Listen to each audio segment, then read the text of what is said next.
tonight as well. So if anyone didn't get there, I know we got a bunch of questions the other night, and I was still kind of not in full form. I am feeling about 95% now, so I can answer some more questions tonight. If you have any, put them in the Q&A.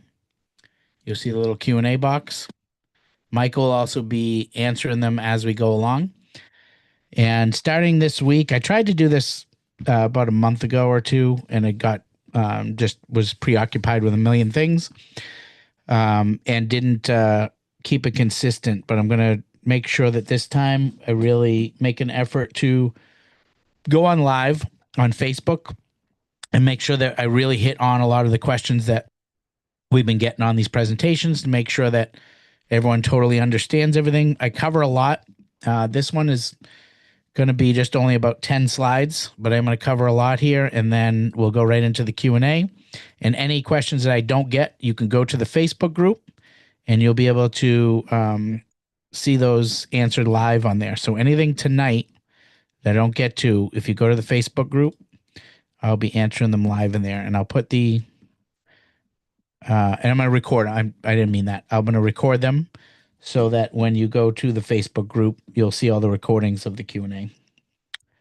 So I'm just going to put that Q&A in here real quick.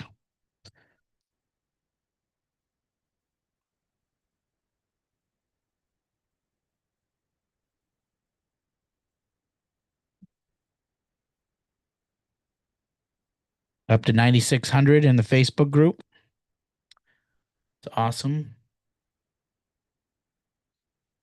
I also have I'm rolling out a new social media strategy too with the group, and hopefully we're going to get a ton more of you all in there. In that group, so everybody knows, I put it in the chat. Please join it. So it's going to do two things. If you are not joining our team at this time, it'll give you kind of a bird's eye view of everything we do. We're going to be launching Apex and working with the first groups of high school athletes starting on Monday. So Monday is the first week of assignments, and we're going to be documenting this all in the Facebook group. So if I leave you confused on this presentation, which it's my fault, I do it all the time because I talk about a lot. If you want to go kind of check out everything we do, that's the place to go see it, because you're going to be seeing it in live stages as it all happens, as it all unfolds. And 5 years from now, we expect to have a majority of the high school athletes on board this platform. Over 34,000 high schools that we'll be reaching across the country. So you're going to watch that Facebook group. Now it's 9,600.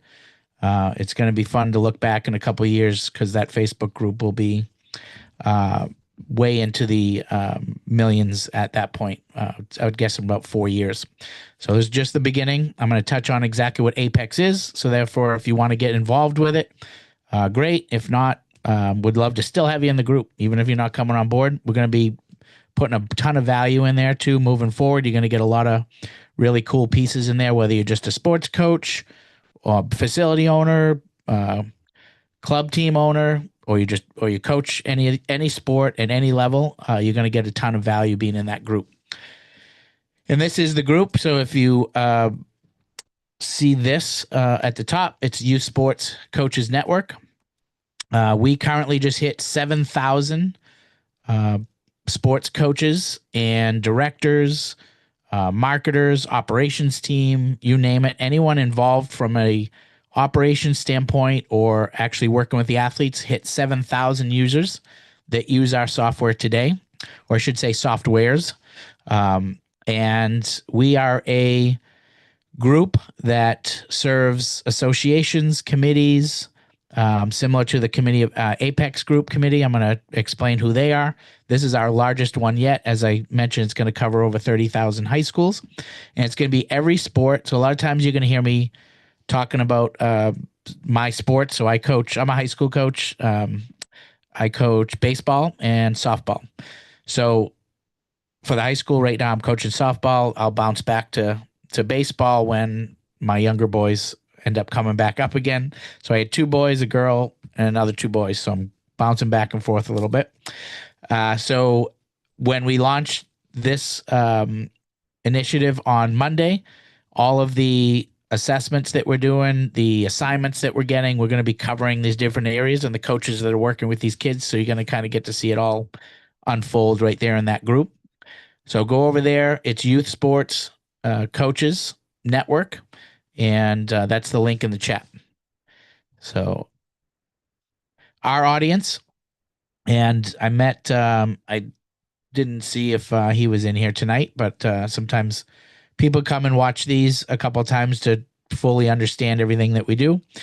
But I talked to a really nice guy today, a really fun guy to talk to, which most of you are when I do get on a Zoom. And I always tell everyone, I encourage even I encourage all of you, I encourage even my own kids to talk to as many people as you can, no matter what you do. Because you just don't know how one single conversation or one person can change your entire life. It's happened to me about a dozen times over my life, and I can honestly say if I didn't have that that view on things to just talk to everyone, even if I walk up to people randomly and just talk to people, I have gotten more breaks in my life and met more great friends from just meeting random people and just talking to them and being nice to them. So just doing that on here, I'm on probably about 15 Zoom calls a day, and there's always usually one that stands out from the day. And today was a gentleman out of the west coast of Florida, and just to keep privacy, I'm going to not mention any names or anything, but he brought me back to my days of facility owning. So just to give you a little story, my brother and I owned 2 facilities in South Florida, and I've been a hockey and baseball athlete. Been coaching ever since I don't even remember a time that I wasn't coaching. I was coaching youth athletes, like young athletes, as of 2010 when my kids were just getting into sports. I have a 20-year-old now, and I also have a 1-year-old. So if you want to know any information over the last 20 years, I can give it to you. And I'm going to be able to give you another 20 years from there too, because I will be, that'll be my entire life will be being a dad. And I love it. There's nothing I'd want to do more than be a dad and coach for my entire life. There's literally, when I'm out on the field, I'm out there talking to myself of like just telling myself over and over, there's no other place I want to be. I know a lot of you are like that for your sports. That's how I am for baseball and softball. And so this gentleman that I met today, he owns a facility, and a lot of people won't admit this, and it takes a lot to admit this. And I remember when I had facilities back in the day, I didn't admit it.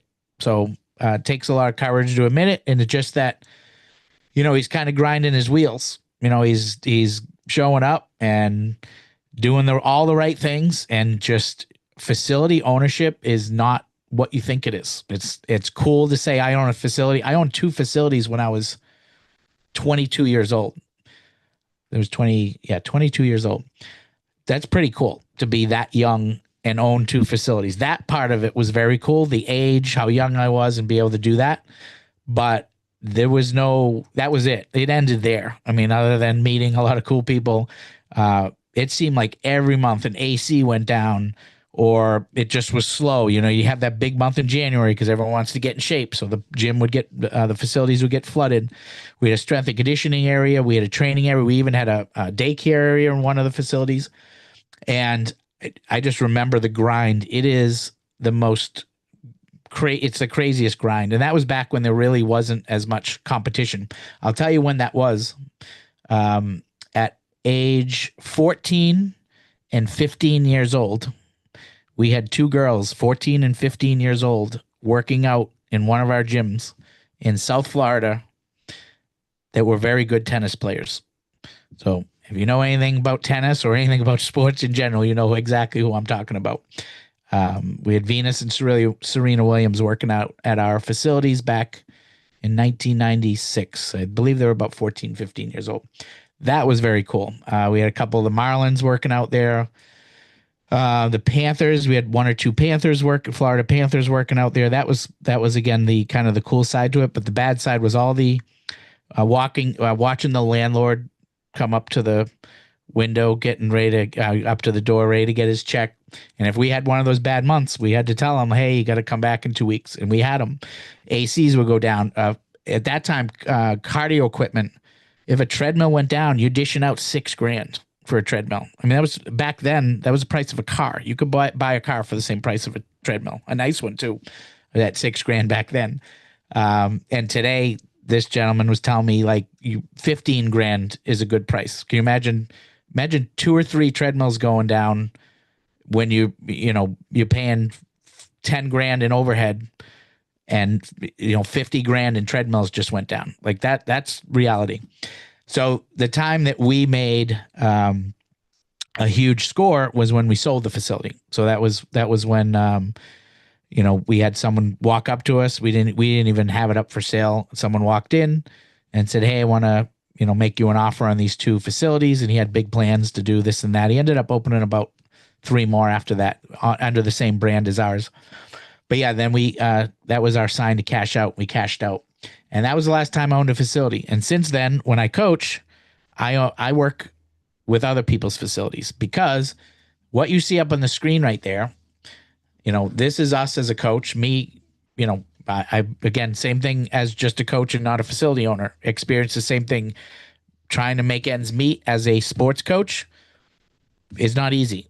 It's not. A lot of us, are doing it during all these years to just try to make ends meet, make some extra money. And stipends are a joke in sports. And I can say that. I'm a high school coach. My stipend is, I think mine was a lot considering some of the other ones I've heard, like $3,000 before, $2,000 for a whole season. Mine was 6 that I got. And I didn't even think I was getting it. I thought I was actually working for free, as I have my whole life coaching. So it was a surprise that I was even getting paid to me.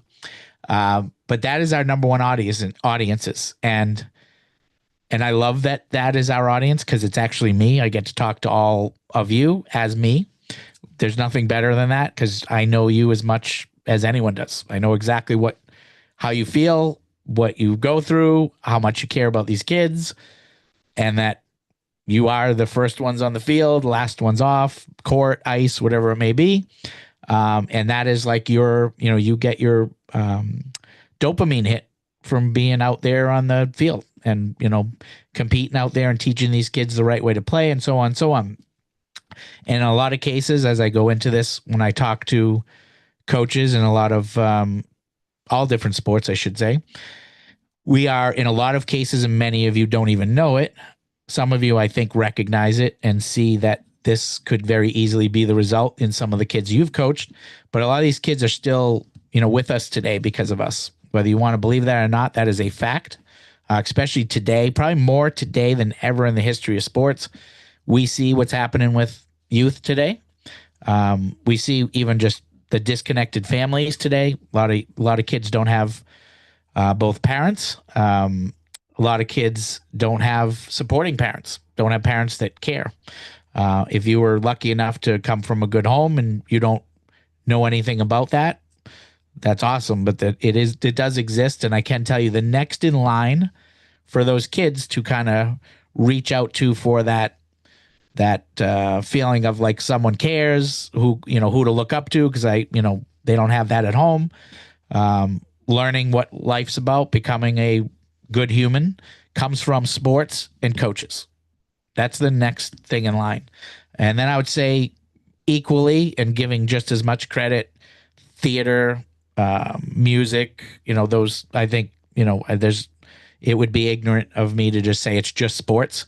It's that camaraderie. It's that group. It's that coach that is always there. It's their, kids go home a lot of times and one of the parents or both of the parents aren't even there. I mean, literally, like, not home. They go home and they have the house to themselves. That's not a good thing. Whereas every time they go to their sport or their sports, it's the same coach, it's the same faces. So that's their grok, that's their grounding. So yeah, if you don't think that you haven't saved a kid's life, meaning they're still here today because of you, you're most likely wrong. You've probably said something, uh, committed time to making sure that they were taken care of. Made sure that you said the right thing when you could see they weren't themselves one day, and just that little thing of like them just saying, "Oh, this person actually cares." You saved a life, guaranteed. So that's how much I believe in this because I've witnessed it. I know for a fact there's 5 kids, minimum 5 kids, but I know for a fact that are still here today because of me. And I know a lot of us like to say, "Oh, I got this kid drafted and this kid plays in the pros and I used to coach him," and that's cool. But when you can actually say like there's a handful of kids that are still breathing today because you were the one that actually showed them that they should be here and they're good enough to be here and so on and so on. Then it comes to the health side. 33 million injuries in youth sports today. Who's the last line of defense to these kids getting hurt? It's coaches. Making sure that they reach their athletic ceiling.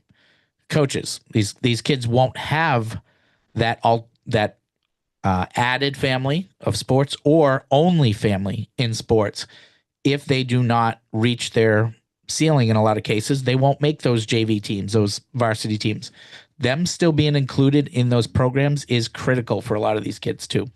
So my reason for going so down the rabbit hole with this is because to me, coaching means as much as any other individual out there that makes a lot of money. So for us to be told our whole lives, because I remember always saying, "I just want to coach. I can't wait to have kids so I could coach." I've been looking forward to being a dad forever, and sports is a big part of it. I just loved that whole camaraderie when I was young, and I couldn't wait to have my kids experience that. But to be told the whole time, I can remember for decades, "Lance, don't bother. Like, it's a thankless job. Don't do it. No one's going to thank you. No one's going to care. Parents are nightmares. You're not going to make any money. You're going to work for free your entire life. You're not going to make a dime." That's what I got told for decades. I was told that. How the heck am I going to want to be? How do people that have experience and passion and love for these games going to want to coach when that is the vibe of sports coaching? You're not going to make anything. No one's going to thank you. Parents are going to be nasty sometimes to you. And yeah, you're just going to dedicate all your time. And while all of them, the kids and the parents and all the other families that you're coaching and dedicating your time to are going on vacations and, saving up for college funds and buying homes and cars and everything else, a lot of coaches are on teachers' salaries. They're making meaningless stipends. They're getting paid minimal money, but yet we're the ones that are doing all of this. So that is back in 2010 when my kids started getting into sports. I recognized 3 things. I knew one of them already because it's out there that there's a lot of coaches that don't know what they're doing. So we all know that there's a lot of great ones. There's a lot of bad ones. So I knew development was always an issue. That was a no-brainer. Like you could see, certain programs. It really got to the point where if you weren't paying money, your kids typically were not getting developed anymore. They don't. 30 years ago, there wasn't these club teams, and there was actually a lot of really good coaches down in the rec leagues because there weren't so many club organizations that coaches went to. Today, you do not typically get real development at those younger ages unless you're paying a lot of money. So that was one issue. Then you started seeing the injuries. 2010, there were, I believe, 20 million or 18 million injuries a year. We are now at 33 million injuries. So we've doubled that rate. Why is that happening? Well, kids are playing all year round. So same sport is a big issue. So they're just breaking down. You got a lot of, again, coaches that are not building the foundation in the athletes at the rec league and that sort of thing.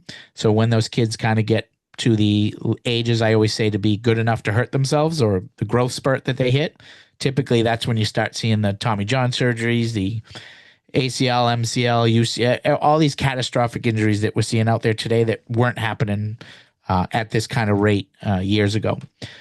So injuries, development, and of course, coaches getting paid.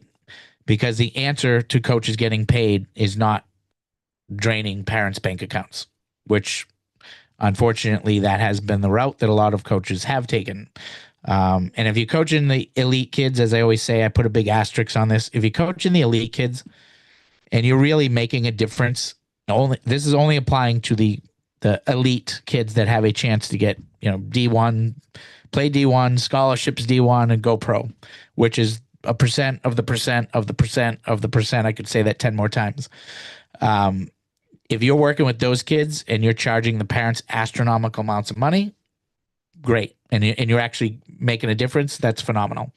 But typically, the other 99.9999% of athletes, they can't reach those levels. We know they can't reach those levels. They're clearly not, they don't have the genes, number one. They're not going to reach that level. We know that. So the fact that some of us, I say us because I'm one, can't decide or make a decision morally to let the parents know where these kids are at and not sell them training and club teams that are astronomical, instead of just being honest with them. That's one of the biggest issues I see out there with a lot of the programs, and not all of them, but a lot of them. So what I wanted with this organization was to be able to compensate the coaches for their time, to keep the kids healthy, get kids working with these coaches in each of these areas of the country that in a lot of cases don't have the money, but the coaches need to get paid. They have the drive, the experience, and they can make a massive difference in these kids. And that is when we added the kind of the third element to this on top of health, development. Now we added sponsorships into the program. So the coaches that used to work for nothing, that only had the choice of taking money from parents if they wanted to make significant money, can now work with our sponsors to be able to afford facilities, to be able to make a living coaching athletes. Because again, it is our source of dopamine. It is my source of dopamine. It is no other place where I want to be. But at the same time, I got 5 kids.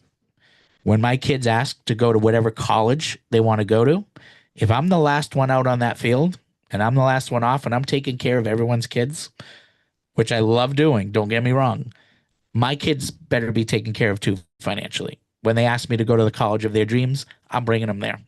If they want a brand new car, I'm getting them a car. I want those things. I want to go on vacations with my kids. I don't want to be the coach that has to sit behind every vacation when everyone else goes on vacations. I went through that. I swore after I witnessed that almost the first time when I first got into coaching that I would never do it again.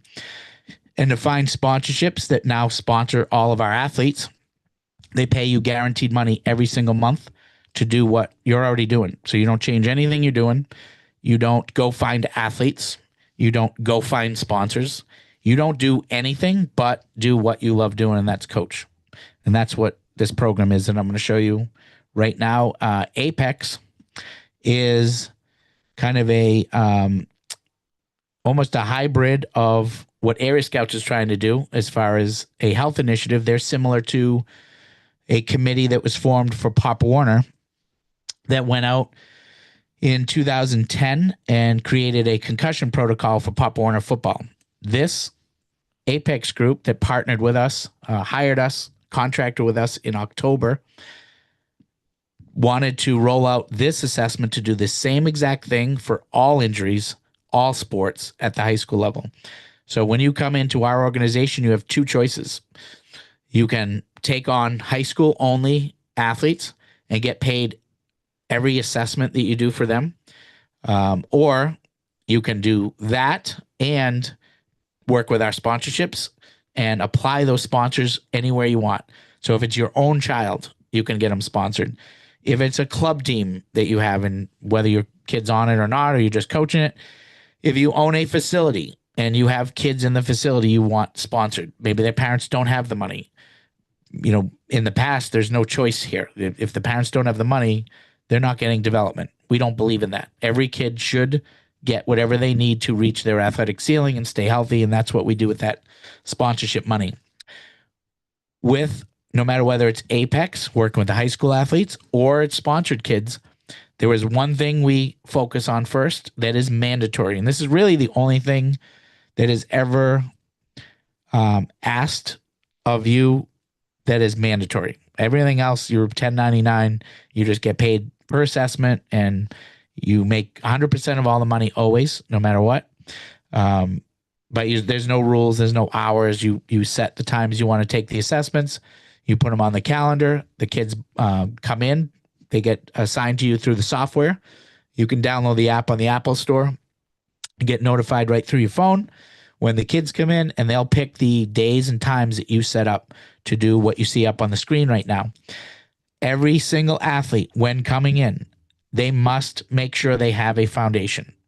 If we are going to be truly a health initiative, the largest that this country's ever seen, any youth sports program has ever seen, we're going to be reaching, like I said, over 30,000 high schools. There's never been a health initiative of that size ever in the history of sports, especially youth sports. So the first thing always is to make sure that they're fundamentally sound. Their foundation is built through biomechanics. So you'll bring them through a movement assessment. Any strength and conditioning that they need will be assigned based on that movement assessment, and based also on any sport-specific assessments that you run with those kids. So if it's I'll just again give my sport. It's every sport. Keep that in mind. So don't let me make you think it's only baseball and softball. It's not. It's every sport that is at the high school level. But if they say go through a pitching assessment, hitting assessment, catching, fielding, they will get assigned the correctives to fix those issues that they scored low or that they ultimately failed. A lot of those issues can be solved through movement and strength and conditioning. As most of you know, I'm speaking of the choir here, but those are the correctives that you can work with the kids on to get them to their ceiling, help them prevent injuries. We also have injury screens that Apex is running, or Apex brought into the platform that you'll run at the high school level for ACL injuries, for MCL, UCL, Tommy John surgery, you name it. Every significant injury that is equaling these 33 million injuries we're seeing every year now will be covered. And if we can just save a third of them, that is ultimately I've always kind of had that number in my head, 33 million injuries. If we can save 11 million of those every year, how huge would that be? Well, the fact that the last 12 years, that number 33 million has increased every single year for the last 12 years. So to take that 33 million back down to 20 million would be astronomical. I mean, and this program will do it once we get to all the high schools. We can't do that without you. So I wish I could go work with every kid in the whole country. Obviously, the more coaches that we have, the more coverage we get with the high schools that are coming into the program. So this is done in group sessions, 1 to 10 athletes, $79 per athlete, up to 10 athletes. So $790 max. This is right now at this phase. We will probably open that up to groups of 15, 20 eventually. But right now, we want to make sure that it's quality control, that you have at least 2 years experience in your sport. You know what you're doing. You know what you're talking about in your sport specific. And then when you get assigned the athletes, you can run them through these assessments. There is a training on how to run the assessments. Some of you might already know this stuff, like the back of your hand. Great. Some coaches don't. But the most important thing is that we're all uniform. We're all consistent. So that's why everyone goes through it. It's not to teach you to coach. So any coaches out there that get offended, that you've been coaching 30 years and you have to do a training, it's not that big a deal. It's literally for consistency. It's not us saying we know more than you. We know that's not true. So, matter of fact, you'll always, if you come on these presentations, you'll always hear me say, I don't care how long I've been coaching. No one's ever going to be beneath me. I don't believe in it. I think that's a horrible attitude. Um, and I just stay as far away from it and people that think like that as I can. Um, it's kind of impossible to do in the sports world, but I try my best. Um, I've learned things from coaches that have been in their first year coaching that happened to do something, try something, and kids listened a little better the way he presented it, or maybe he said it just in a different way that kids resonated with what he was trying to accomplish. Just little things like that I've picked up along these 20 years being involved in sports, and I've just taken a little piece of everyone along the way, and that's what I feel has made me a great coach. It's not from learning from one coach that had 40 years and it was his way or no way. I just don't believe in it. So here collectively as a team, if you see up on my screen, up on the right, I don't know, actually might be a little, I might not be blown up enough here, but you'll see a little map here. And I think I have it on another page that I'll show you. But this is where we have coaches located. We need coaches for every sport, and I'll show you exactly how it works as far as getting involved. So first of all, your schedule, I'm going to go through just some things that people ask questions about. Your schedule is 2 2-hour windows. That's your commitment. That's it. You can make them whenever you want. Obviously, it has to make sense. Like if you make your windows, mine is Wednesdays 2 to 4. I'm sorry, Wednesdays 4 to 6, Saturdays 10 to 12. So that is when I meet my athletes. All of my athletes are sponsored, meaning every single month I get X amount of money deposited into my bank account based on the number of sponsors I have, regardless of anything to do with the athletes. It is not the individual athletes that is being sponsored. It's my program that's being sponsored.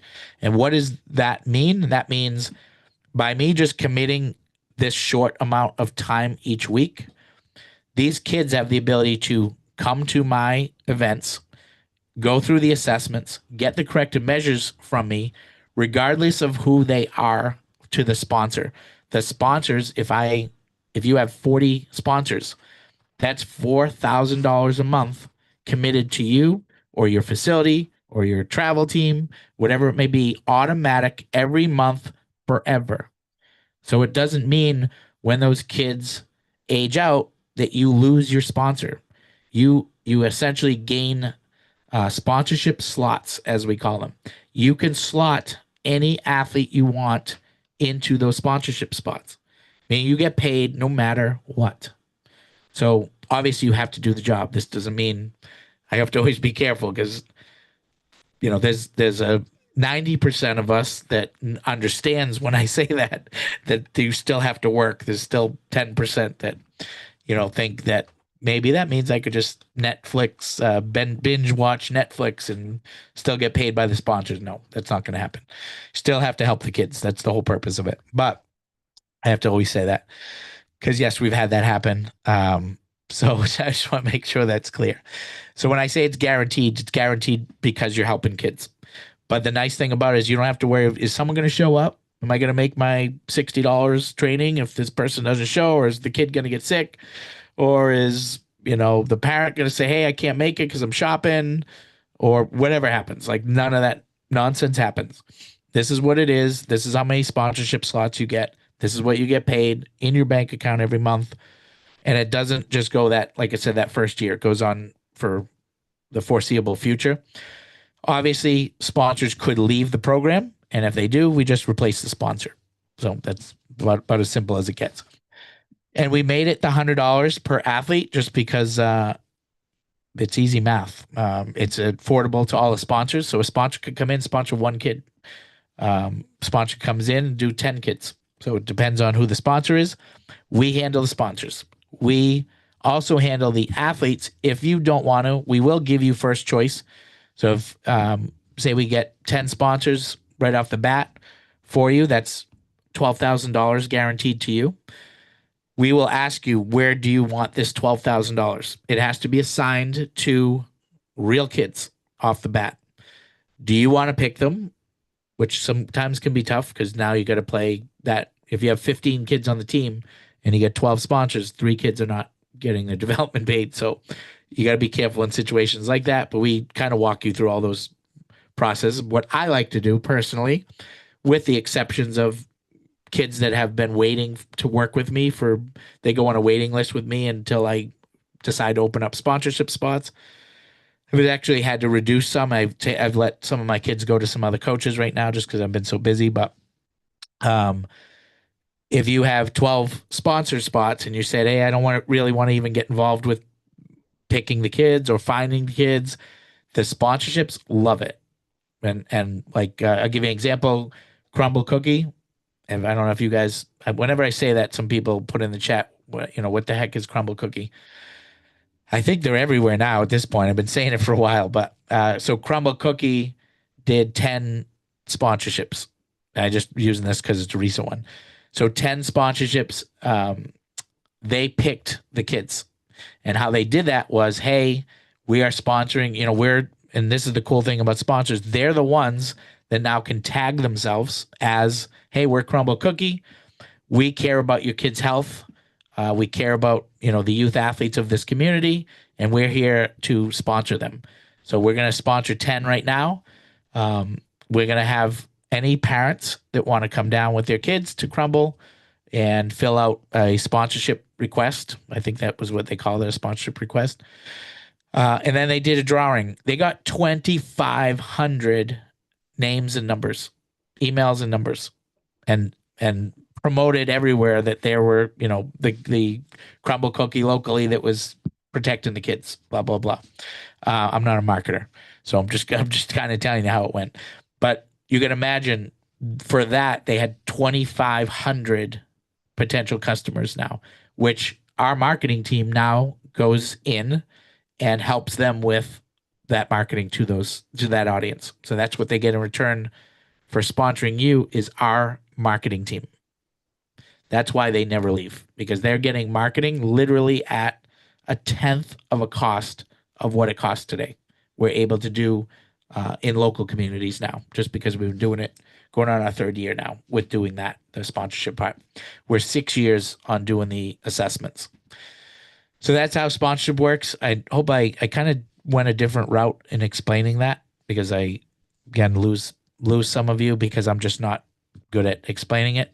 Like you guys, I'm a coach. So the fact that I'm sitting on here talking to all of you, this isn't my thing. So I want to be, it's dark outside, so I can't be, but I want to be on the softball field and on the baseball field. I enjoy talking to all of you, but I want to be coaching kids. So I'm not a presenter, marketer, any of that. I'm just trying to get the message out and get the best coaches possible in each area, so that we can all collectively help these kids change the landscape of youth sports. Because right now it's an embarrassment out there. This many injuries. I find myself actually embarrassed at this point when those numbers are out there, how many kids are getting hurt, how many kids just aren't developing, to say I'm a sports coach, because that's on us. I mean, that's what we're supposed to be doing. That's our job. And how are we supposed to do our job if no one's paying us, which has always been my biggest question. And then, of course, you got to be careful with that, because the answer, like I said, is not to steal it from the parents either. They don't deserve that. So we don't deserve to not get paid. The parents don't deserve to get taken for a ride either. So where do you go? You return that to businesses. And that's what we've been doing. As far as controlling your schedule, like I mentioned, you pick the times and the 2-hour slots. You do it right through the software. You'll see this is an actual athlete's just screenshots from their platform. But this coach works, 174 athletes. 193 right now is the most that we have on the platform. 100 out of the 193, I think only 150 something are sponsored. So not all 193 are sponsored for them. But that's $15,000 a month guaranteed by sponsors that coach is making. It's all done in group sessions. So you look at it and you say, oh, 193 kids, it's nothing. 193 kids is nothing. It's not a lot of kids when you're doing group sessions at all. Is it more than a 4-hour a week commitment? Yes. So don't get me wrong. When I say 2 2-hour windows, That's groups of 10 kids at a time. Um, that could be up to 20 kids in a week, 80 kids in a month. So obviously that would be filling every slot. That's not going to happen. So when you're doing 174 kids, you're at probably about realistically 10 to 12 hours a week. So 40 to 60 hours a month to be able to take care of that kind of kid, that many kids, and get 15,000 a month in sponsorships. Um, that is how that works. I'm trying to make sure I cover everything, but I also don't want to overwhelm. I'm leaving out so many more like value points here and ways like revenue streams for coaches. But the more I add them, the more everyone says, "Oh, I get emails sometimes when people just say, Lance, that was way too much. You're giving me a headache. I love everything you're doing, but man, you got to just stop talking." So, and I respect that. But I'm leaving out so much, so much. I'm telling you right now about 10% of the value to you. Literally, we got programs coming up on top of Apex that it's going to be when this snowballs. As Dan, one of our new members of the team, Daniel says, he says, "You got to let everyone know, Lance." He said, "This train is here, but it's leaving. And once it's leaving, it's gone. Like once this snowballs, it's gone." Which is to my next point. If you want to do this, it's one sports coach per postal code. That's it. We're not taking anyone else past that. And I'm going to show you the map, show you where we need coaches, because some of you wouldn't be able to join right now if you wanted to, because some areas are already taken. A lot of areas are already taken. So I'm going to give you that link too, so you can check that. Actually, I'm going to do that right now because I don't want to. I usually do it sooner this. I don't want to waste your time if your area is gone here. So hold on. Let me just do this real quick. So you can put this, you can just put your postal code in. And if it says taken, then your area is gone and you have no choice. But I want to at least put it in here and have you be able to search it.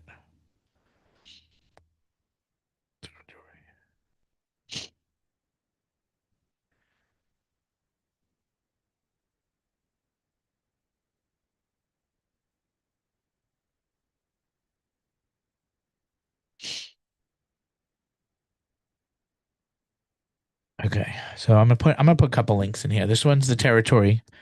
So I'll put it in 3 times. That way it'll kind of ping you when I put it in. It's in the chat.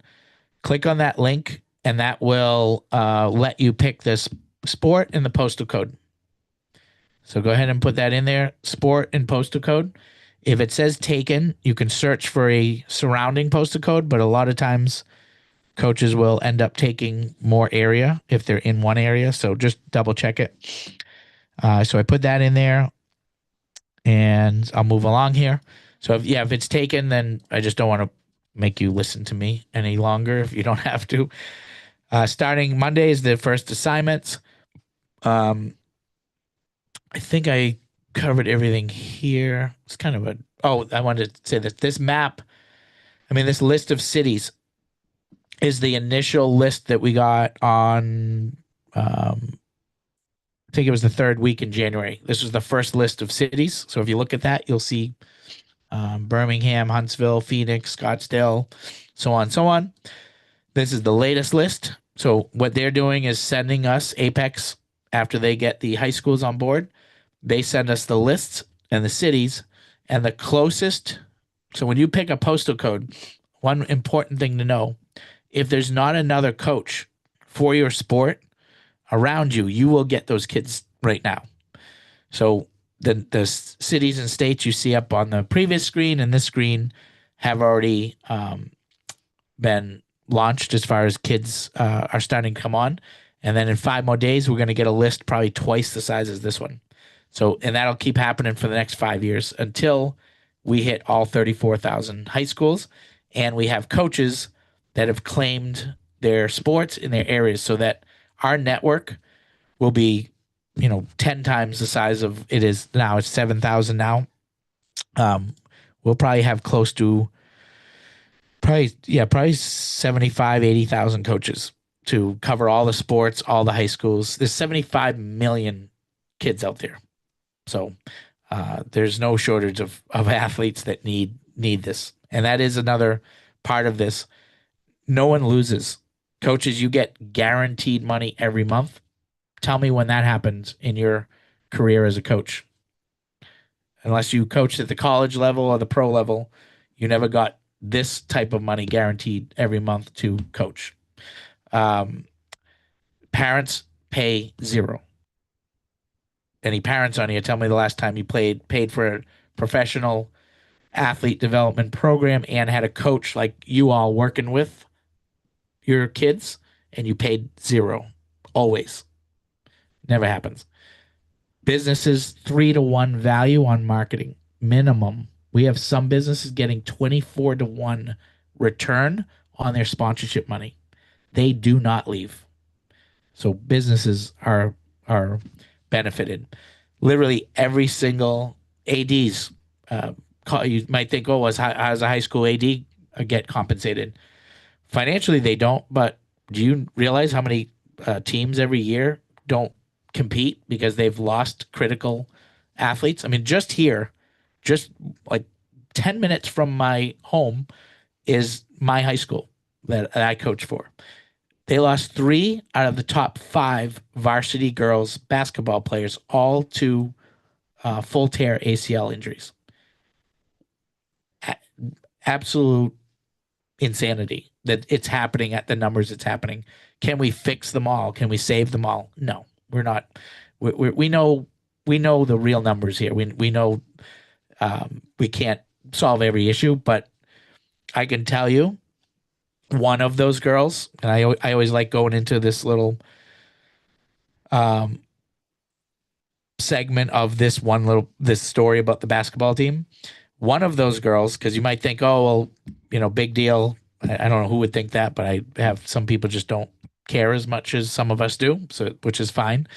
But one of those girls, for the past 4 years, and I know this because she's on my softball team, has been her and her sister have been talking for the past 5 years straight, and the parents, about one season in particular that they cannot wait for. And 3 months ago, she went down, the younger one. Her sister is her last year varsity softball. Her baby sister was going to get to play for the very first and only time on the same high school team for varsity this season. Gone. So if you don't think these injuries mean, of course she's going to recover, she's going to be fine. But when you lose those things, you don't get them back. It doesn't come back. The parent, and like I'm close with these parents, and I reached out as soon as I heard what happened. And the dad's the nicest. The both of them, the whole family's tremendous. And the dad, I know that this is the reason why, because he always communicates back and forth with me. Always. He's so devastated right now. He can't even speak. He can't even talk. He can't even communicate right now. That's how devastated he is at this. The athletes themselves, when they go through these injuries, it's not just, oh, they don't get to play sports, big deal. Like mentally, they do not come back from these things a lot of times. They do not play again from a mental standpoint, not a physical standpoint all the time. So again, not being able to play, have that support system, their friends, that rock, like I said, in some cases, not having the family life, all of this means this is just so much more than just, a silly game. You know what I mean? It is. And I know, again, I'm preaching to the choir here, but we're the only ones. It's only us. We're the only ones that can save these kids because no one else grasps this. Do you understand? Other people out from the outside that don't feel this way about coaching, about sports, about these kids, they don't grasp any of this. This to them, that little Johnny's just not going to play baseball. Big deal, they just don't. They can't get the sense, the gravity of what is happening out there. And so it's either us or these injuries are going to keep going up.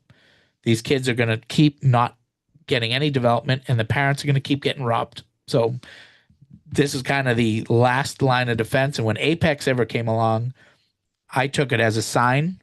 We had already been doing this since 2020. They came along, said, "Hey, we're a health initiative, a committee that's dedicated to getting into all these high schools, and we know that you have 7,000 people involved in this program. We know that you have a team of developers, operations, support, marketing, that you guys are the ones to carry this out." And I was up front with them. I said, we got 3,000 coaches and some of them even international. We need to continue to build that team over the next 5 years. We don't have enough coaches today to cover 30,000 high schools. And that's why I do these presentations. And normally I love doing these presentations, but this cold or flu or whatever I got is definitely making it less enjoyable. But I'm trying to push through. But you can already hear my voice. I'm losing my voice. I'm sure some of you are happy about it because you don't want to stop me talking. This is how the assessments are recorded. It's through the mobile app. Again, you could go to the Apple Store. Google is just getting ready for its the Android version is just getting ready for beta testing now. So this has been a long one. Normally, we always worked. We didn't launch the app, the mobile version for Android. We used to just let people use the mobile friendly version of it, which you can do on any browser, regardless of what device or phone. You can still access the platform. You don't have to have an app, but it is nicer to have it. But this will be coming out soon here. Some of our coaches, our old school coaches, still use a clipboard. The only difference there, or the only added requirement from you if you do that, instead of logging the scores as you do them, is you have to enter them after the fact. If you need help with that, we can definitely, have some of our support team do that, but definitely got to be something that you kind of transition to or learn to be able to take that data off the clipboard and put it into the software, because Apex needs those numbers. Ultimately, in 5 years, everything you guys are doing right now, it's not just to help the athletes today. Every bit of data that you collect today, and it's just the data, it's not personal information, emails, phone numbers, anything, but just the raw data, the numbers from these assessments are going to ultimately dictate what mandatory injury screens that this committee pushes on the high schools. So just like Pop Warner, you can't coach Pop Warner today. You can't coach football in Pop Warner if you don't know the concussion protocols and you don't go through the certification, period. That's going to be the same thing at the high school level. If you don't think that ACL screens with what girls are going through today in basketball and volleyball alone aren't going to be mandatory for high school coaches, you better believe they're going to be. You will not coach at the high school level in 4 years from now if you don't know how to do a proper ACL screen before the season starts, minimum before the season starts, if not a preseason, midseason, postseason, just to make sure all the preventative measures given to these girls. And I'm just using one example, two sports, one example here. This is going to be for all catastrophic injuries. So you're literally not only helping these kids today, but your history is being made here, because all of the data that you all are collecting is going to be what changes everything moving forward. And it's all good stuff. It's not supposed to be a bad thing that coaches can't coach without doing proper injury screens, but it's I will tell you right now, just from doing this in the past 6 years, if I ever, it's kind of documented, like different high schools that I've worked with. So I don't say names. I don't talk about it. But if I were to tell you guys how many high school coaches, and even I'm talking about varsity, that I've done calls, I've done group calls, we've even had calls with the committee while we were working with Apex. If I told you how many high school varsity coaches that have no experience that are coaching varsity, you would be absolutely blown away. Not only do they not have experience, they're asking us.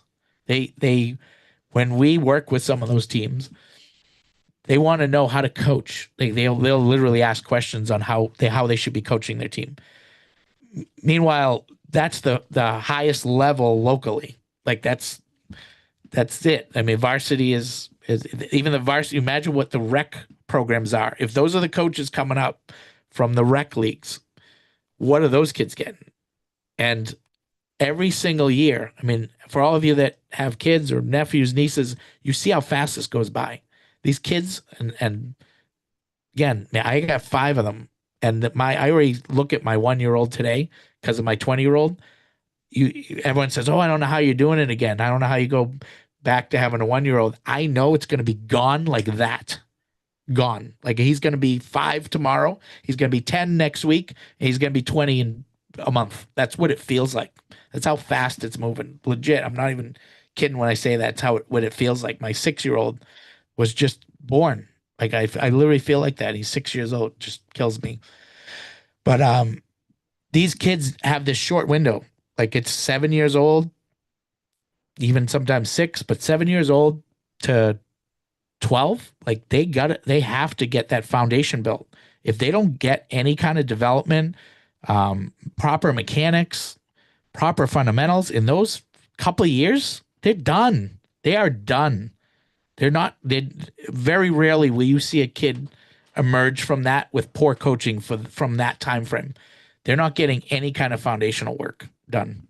And then to now say, oh, well, okay, everyone's like, oh, well, let them get to junior high and those coaches will help fix them. Let them get to varsity. Those coaches will help fix them. Let them get to college. Those coaches, they'll fix them. Where do you stop? The pros? They got to get to the pros to get proper development now? Because that's what I'm seeing. I'm even seeing it at the college level in cases where coaches are not doing what they should be doing like they were 30 years ago at the collegiate levels. Again, less and less as you get higher, obviously. But even varsity level right now has gotten so bad, so bad. And again, I'm speaking as one of you, so I'm not offending I'm not saying this about, I know a lot of you are probably varsity coaches. I'm not saying this as a whole. I'm just saying, and you know it. I mean, you've probably coached against some of these other teams and watched what these coaches do with some of these other teams. You're like, how did this person even get a job? Because these kids aren't learning from them. So that's what this program set out to do is teach them the essentials at the youngest of age and give those of you that know what you're doing the ability to make a very, very good living for the first time ever in youth sports, because it doesn't exist before a program like this. So that is our goal. That is who we speak to as far as our audience. An assessment, everyone always asks on the Q&A what an assessment looks like. You're looking at an assessment for 7 kids right here up on the screen. There's nothing like crazy. It's literally, in a case like you see up on the screen right now, this is called a base assessment, which is biomechanics, athleticism, sequence, and endurance. They run through a series of different movements, assessments, which are called benchmarks. Inside those benchmarks are a series of objectives. If they fail any of those objectives, they don't hit the benchmark. It's not rocket science. And especially those of you that have done any type of movement assessment, this is elementary, but it's needed. It is so important. Cannot stress how many injuries we've seen like coming into an assessment that we've actually picked up on running an assessment, that we've actually gotten to get those kids help instead of ignoring it like all the other coaches were to those kids that we actually walked in there. And it was blatant that they had an injury and all these coaches around them just ignored it, whether it's, they wanted to win the next trophy or whatever the case. I like to think that they just weren't knowledgeable enough to recognize it, because I would hate to assume that all of the kids that we've seen with lingering injuries and pre-existing issues were ignored. I just like to, lets me sleep at night thinking that coaches wouldn't actually ever put them at that risk, but I obviously hear the stories too. So that's what an assessment looks like. It's about 90 minutes. So it is super simple, but it really is that kind of that checkup. We do them monthly. We meet the kids monthly. We do the assessments either quarterly or preseason, midseason, postseason, depending on the situation. We go through that on the platform. I'm going to just use my last bits of breath. I'm still going to do the Q&A, but I am declining here. Again, my voice, I feel fine, but my voice is losing, getting soft, raspy. So I'm going to just break down the two roles that I told you. So if you want one of these, you can reach out to us and we can get on a call, kind of discuss what your situation is. If you're a high school coach, a rec coach, Pop Warner coach, you own a facility, you run a club team, you coach a club team, this can literally help any sports coach out there to, again, make the money you deserve to make working with these kids. That's ultimately what we're doing here. So Apex, this is just the high school kids. So this is $40 to $400 an hour, depending on 1 kid to 10 kids. So all we did was divided it by the 2-hour. The 90-minute assessment plus 15 minutes in the front and the back is roughly $40 to $400 an hour. Depends on how many kids. You can also select the minimum amount of kids that you want to work with. So if you set it to 4, you won't work for less than $160 for 4 kids for 90 minutes. That's how that works if you set a minimum. All of the money is yours, so no money gets taken from the assessments. $79 for Apex evaluations and $99 for base assessments, and I'll explain the difference between the two. This one gives you the initial assessments are paid by Apex, meaning if you come into an area, select your sport, your postal code, there will be high schools in that area, obviously. You will get assigned the athletes from those high schools. So you'll get paid initially by Apex to run those assessments for those prices that I just told you. Pretty clear, clean cut. All future revenue from those athletes from that initial assessment. So if you do an assessment on the high school athletes only through Apex and you just want to continue to work with them without sponsors, then the parents pay. So sponsors are the only thing saving parents from paying. So my goal within the next year, because some coaches still have some kids not sponsored, my goal in the next 12 months is to get every single kid sponsored on the platform. We're at about 90% right now, though, I would say 85 to 90%. So we're close. All my kids are sponsored. Exclusive to one sport. So if you come on board just the high school kids, you are exclusive to one sport. So if you're a football coach, you're football. We don't want, football coaches teaching tennis. Doesn't make sense. We'll be part of the problem. That's what we see out there today. I feel like some of these coaches I see out there are, tennis coaches teaching football or something. Some things I see. Postal codes. You select the postal code by the highest population of high school athletes. That gets you the most Apex assessments. A lot of this is common sense.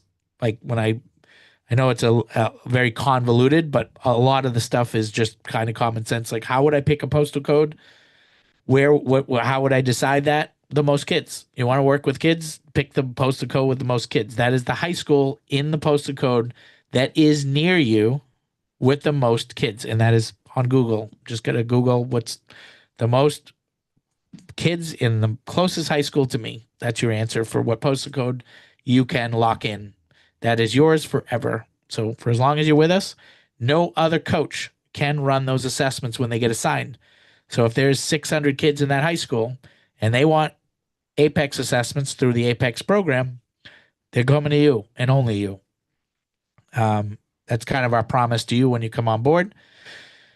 And these are only high school kids ages 13 and up. So you'll see there's restrictions here.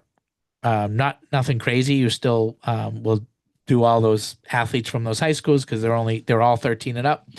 But it'll be one sport and that one postal code for that high school.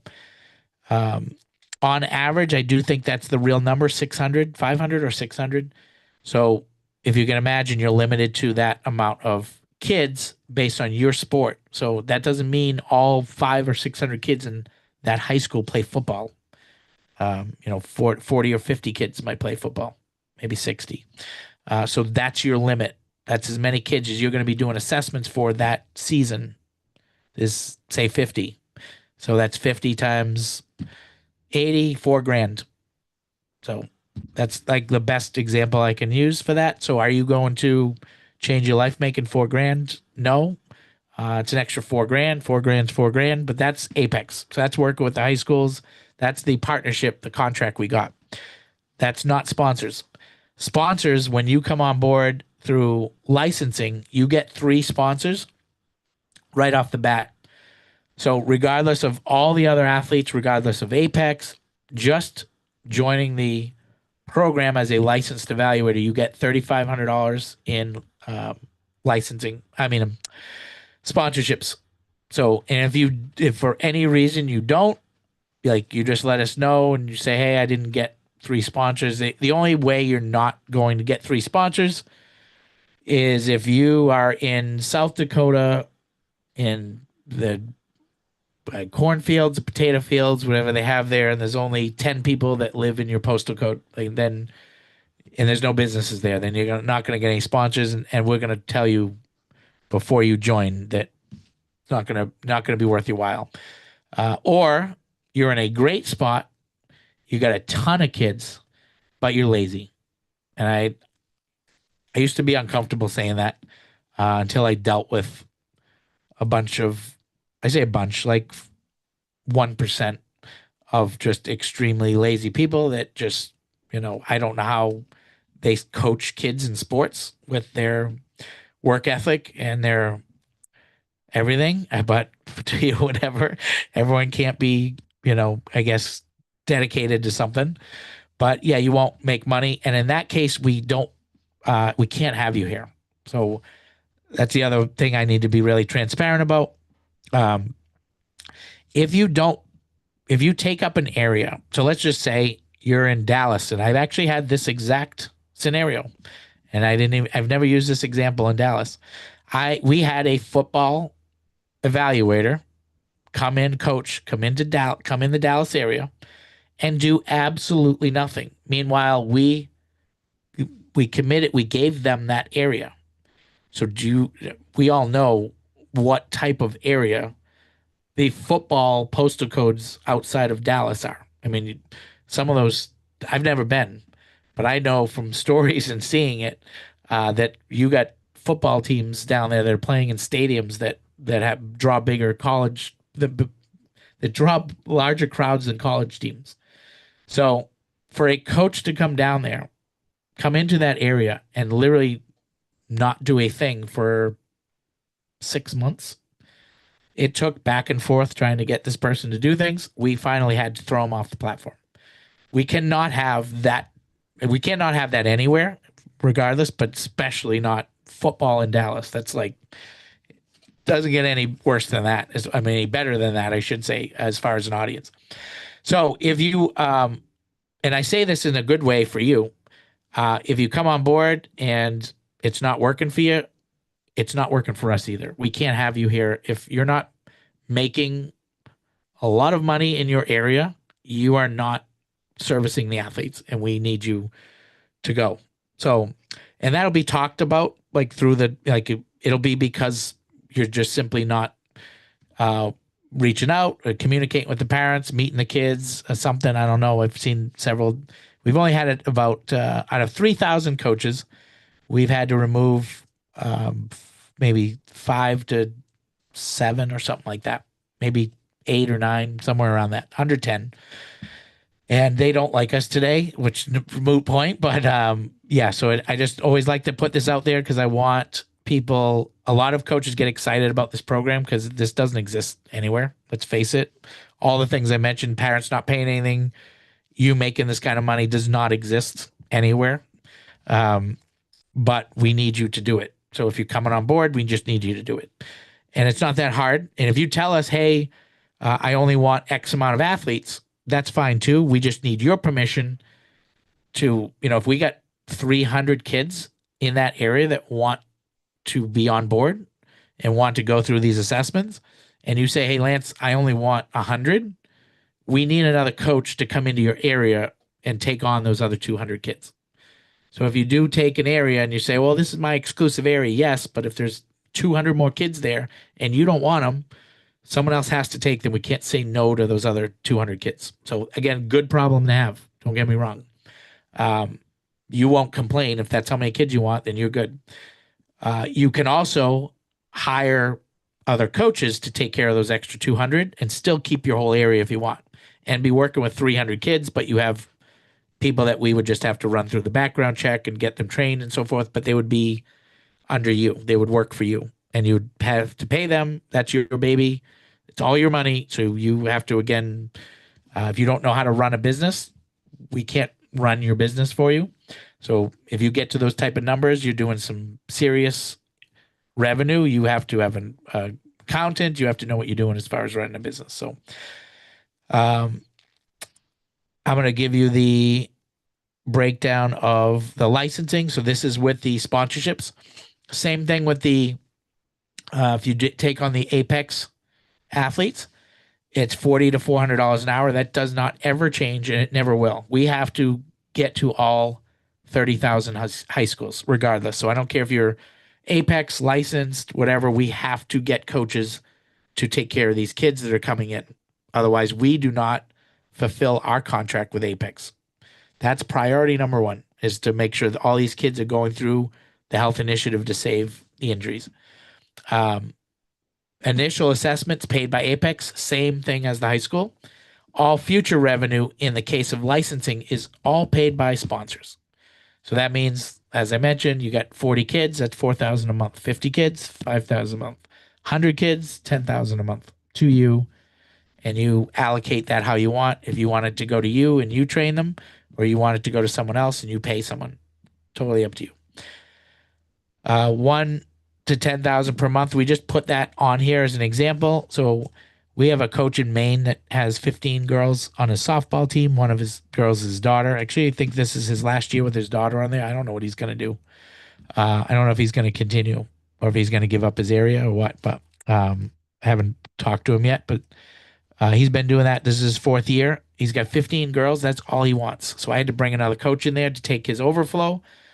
But he makes $1,500 a month. He says his mortgage is $1,430 something dollars. Like literally, is like we laughed because it was like $50 left over or something. But that's all he wanted. That's all he cares about. He doesn't want to take extra time. He's a school teacher, gym teacher actually, and then he makes $1,500 on those 15 girls. That's all he wants, which I respect it. It's great. We just need to know it. It can't be a case where we're sending you athletes like our guy in Dallas, our wonderful guy in Dallas, that just wouldn't even answer emails, wouldn't pick up the phone, would actually schedule assessments and not show up. So that stuff cannot happen. You will be removed from the platform. I don't care what you post for reviews on us because of it. You are off the platform. It just comes a time where it's just like you gotta cut the dead wood, and we have had to do it, like I said, less than 10 times, but it's pretty good out of 3,000 coaches. It's less than like a 1/4% or something. But I want to just put it out here because I don't want the expectations that you're going to take advantage like he was planning on doing. He was expecting to get paid every month and not do anything. So that does not happen here. Can do very well, but that does not mean you take advantage of people to do it. The last slide. Then I'm going to go right to the Q&A. This is just the two programs next to each other. The only difference between this one, Apex, and licensing is the restriction. So licensing over here is 8,000 athletes instead of 500 or 600 in the high school. So very significant as far as the number of athletes you can work with.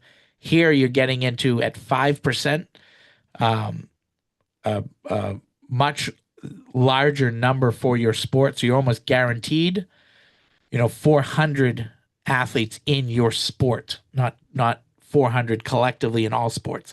So if you're a football, like there'll be 400 kids in the area that we outline to work with. Now, with all 400 kids coming on board day one, no. So also know that.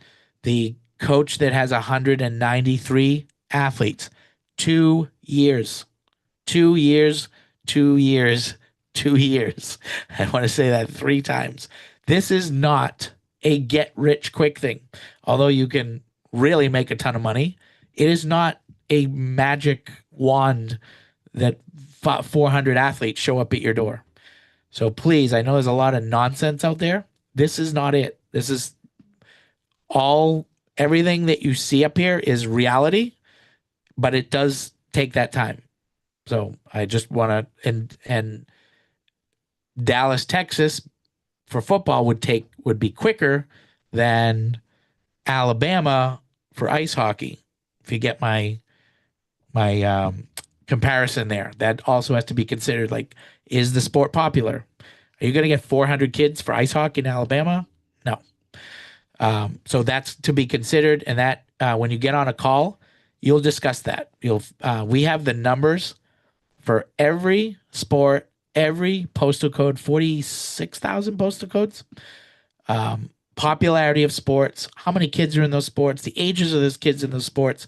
So we can pretty much tell you like where you're going to be for your area, if it's a good decision or it's not. We have right now we're at 42%. It's actually 44% now.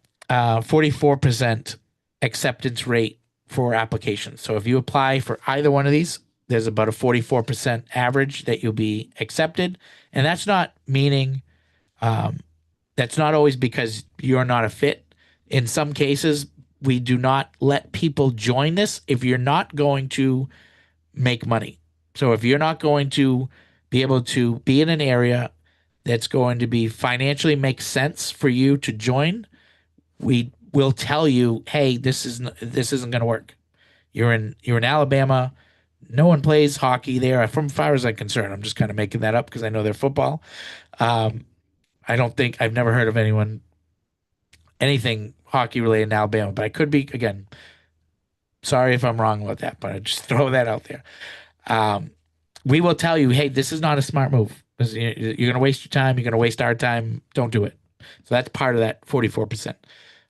Obviously, background checked nationally, 24 to 36 hour process.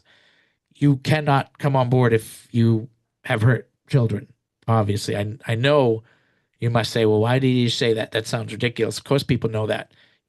Again, you have no idea how many people have applied that have records for hurting children. It's almost like they see this as an opportunity. We've had three of them that we caught before they were ever assigned athletes that shouldn't be on the platform, that also don't like us today, that we threw off the platform and exposed the fact that they, if you hurt kids, I will throw your name out there.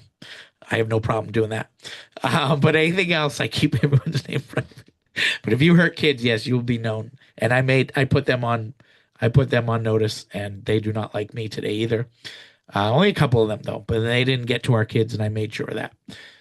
But yeah, you'll be surprised how many people apply that shouldn't be around kids too, as looking at this as an opportunity to be around kids.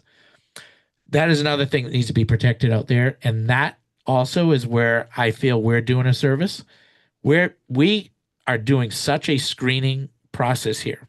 You understand it at 44%, most of these coaches are so needed today in all these areas that anyone's just letting them coach. I mean, I've walked into programs where I won't work there. I won't do anything with an organization if everyone doesn't have a background check. And I've walked in and they have had 40 coaches there and they submitted 20 background checks to us. And I'm like, where are the other 20 back? We got 40 coaches here. Oh, they're in the minute, they're getting processed, or he got cleared last year, but this year we didn't do it and it just expired, but we're going to get, I'm like, any of the coaches that are not background checked to work with kids, get them out of here. These coaches cannot have access to these kids, period. I've never seen anything like it. And it's getting worse and worse and worse because coaches are not getting paid what they're worth. So now we're scraping the bottom of the barrel. We're having to go get parents to volunteer that don't even have any coaching experience. And if you think a parent is safe to be around kids just because they got their own kids, You're wrong. I don't know if anyone knows that, but you're wrong there too. So if we can get all of you, all the best coaches in every postal code for every sport, service in every high school, and making sure that every parent knows, hey, there is a coach in this area that is with Apex, runs base assessments, that's licensed, that has, we are known for our screening. Like we will not accept anyone in this program, and we will remove anyone in this program that is a danger. So, and we don't care if it hurts our reputation by them being upset at us. Just don't. I just could care less. I used to care, but now I just could care less. We will be known for the safest organization to have your kids work with. Not only from a safety standpoint, injury wise, we will be the safest organization of coaches to work with your kids. You will know that your kids will be the safest around our team.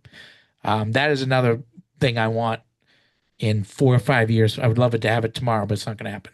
But 4 or 5 years from now, the end of my time here on Earth, if I know that we've put a team together that lasts the test of time after I'm long gone, that is like solving the issue of what we're seeing, what's happening with coaches and minors and injuries and just everything, to be like the program that you want to be involved in, to make sure like, oh, my kid's not working with anyone if they're not in the Apex program or the base program.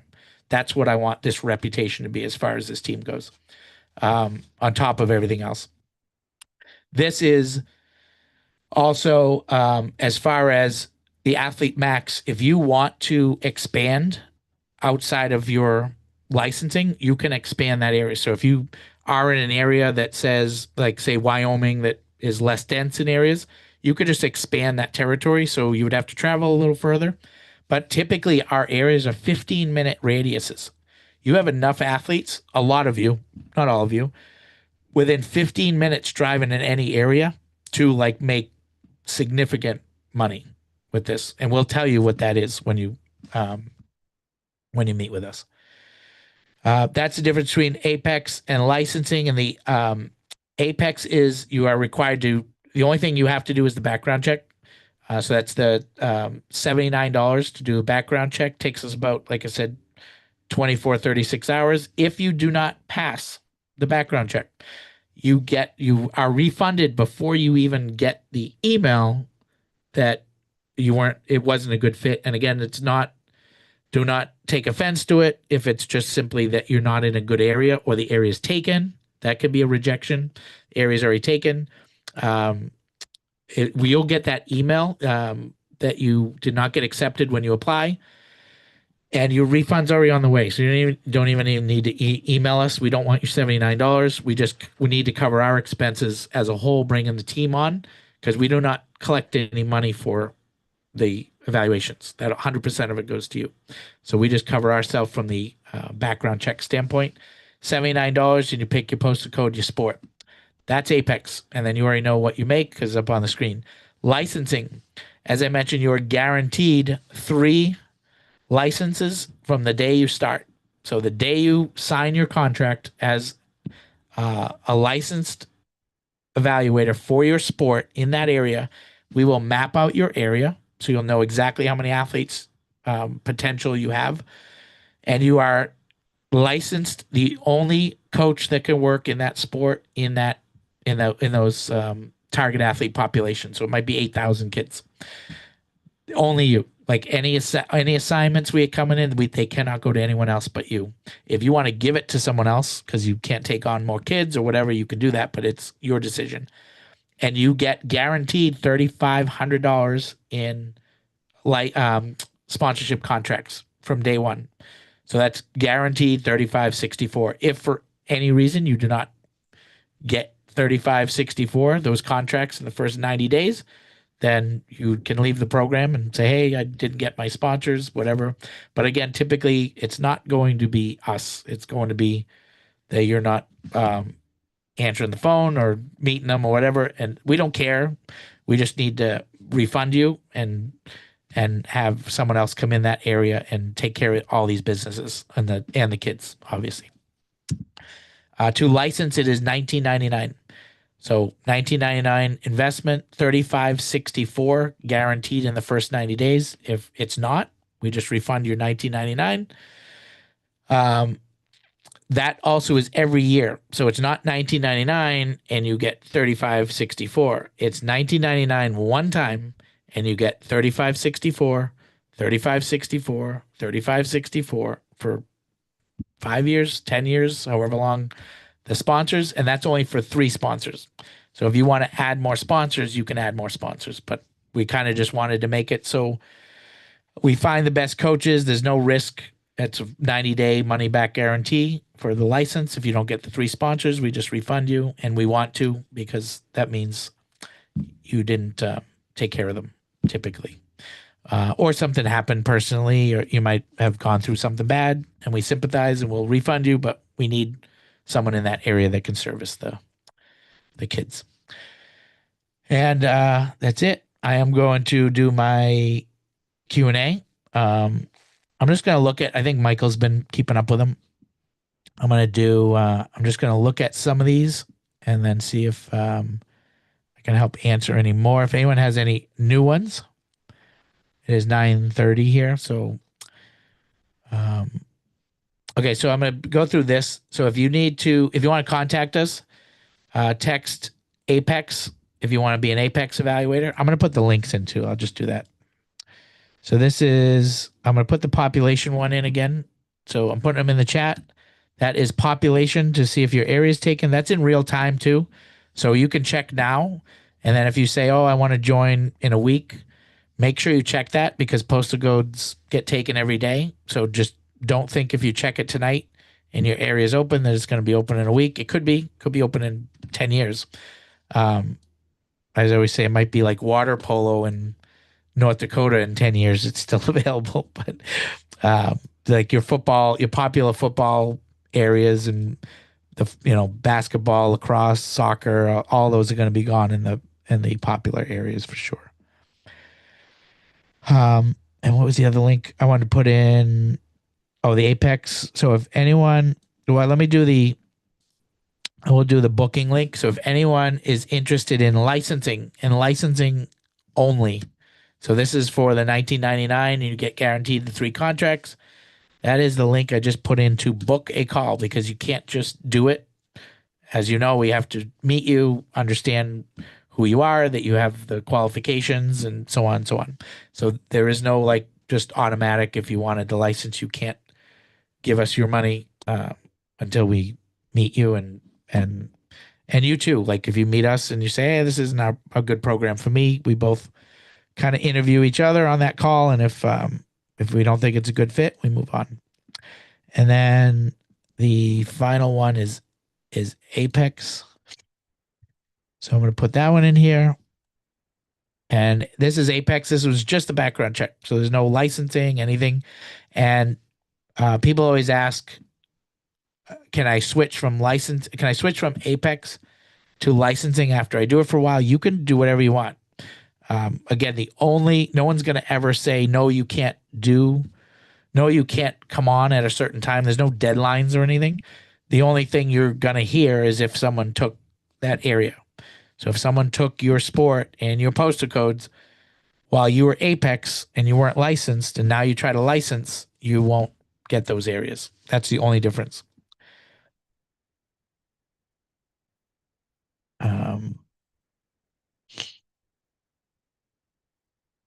Okay, here's the link. So this is for Apex.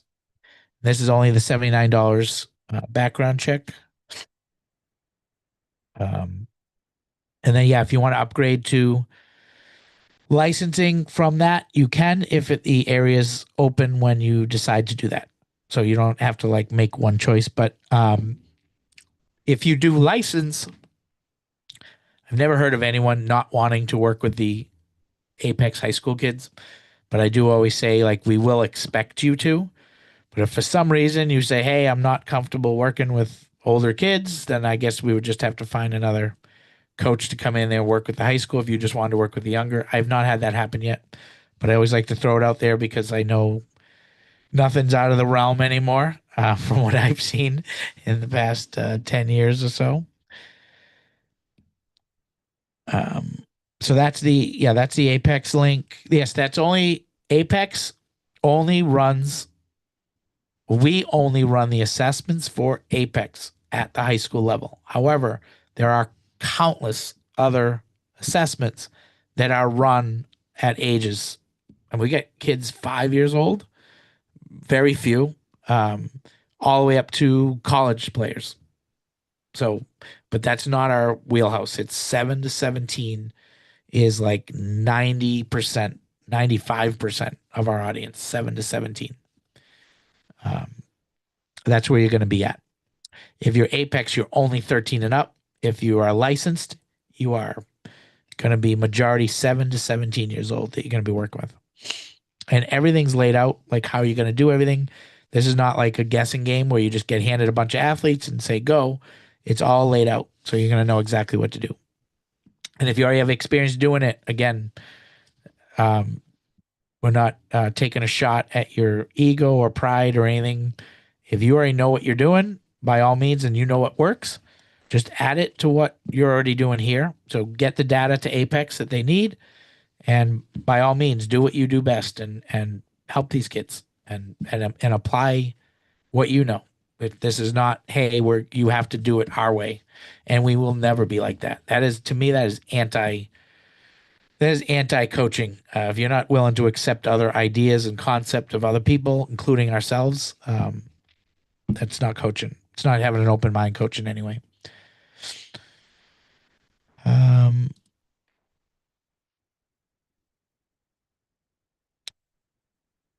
do we have to own a facility in order to do this? No. Matter of fact, if you were here from my earlier story, be very careful owning a facility.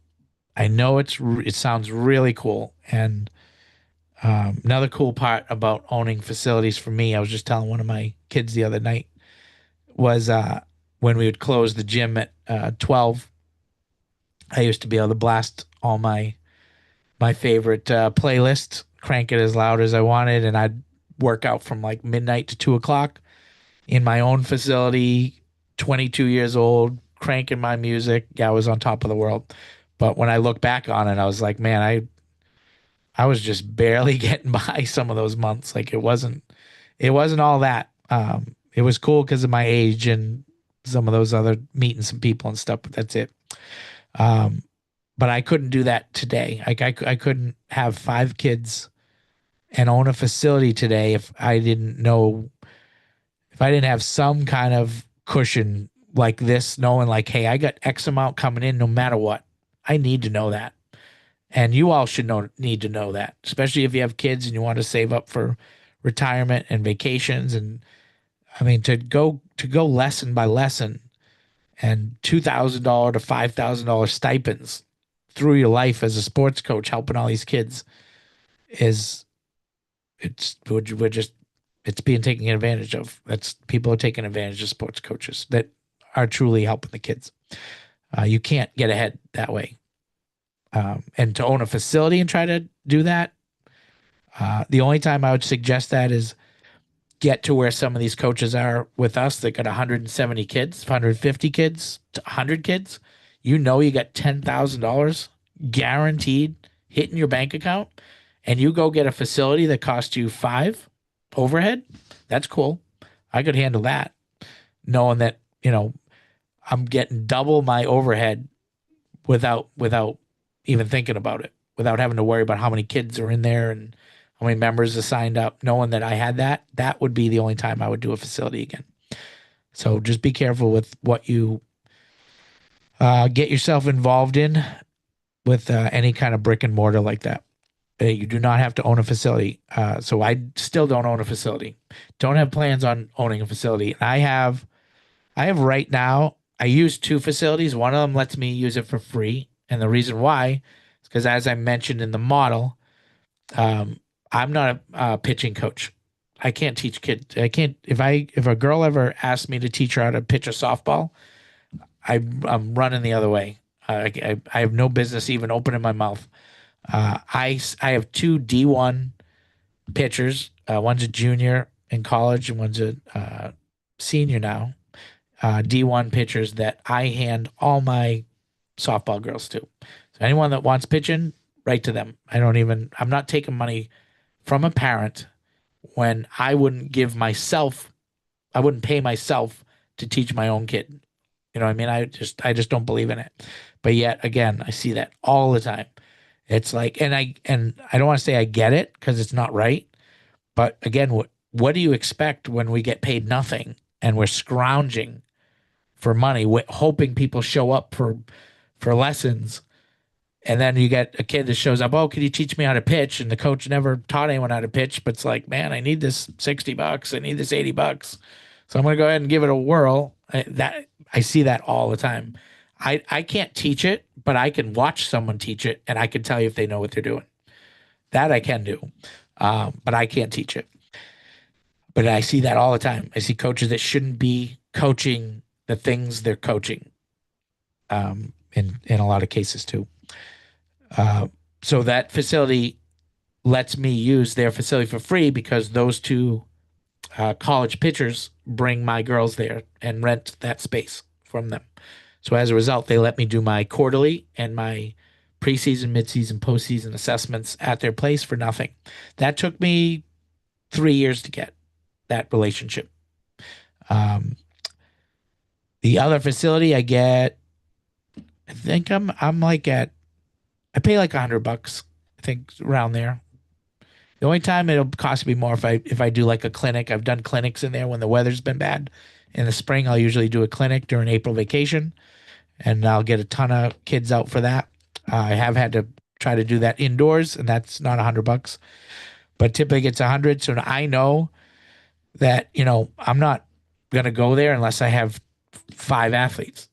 I'm not gonna pay $100 unless I get 5 athletes with me. But again, I'm guaranteed that money every month, so I already know what I can spend and what I can't.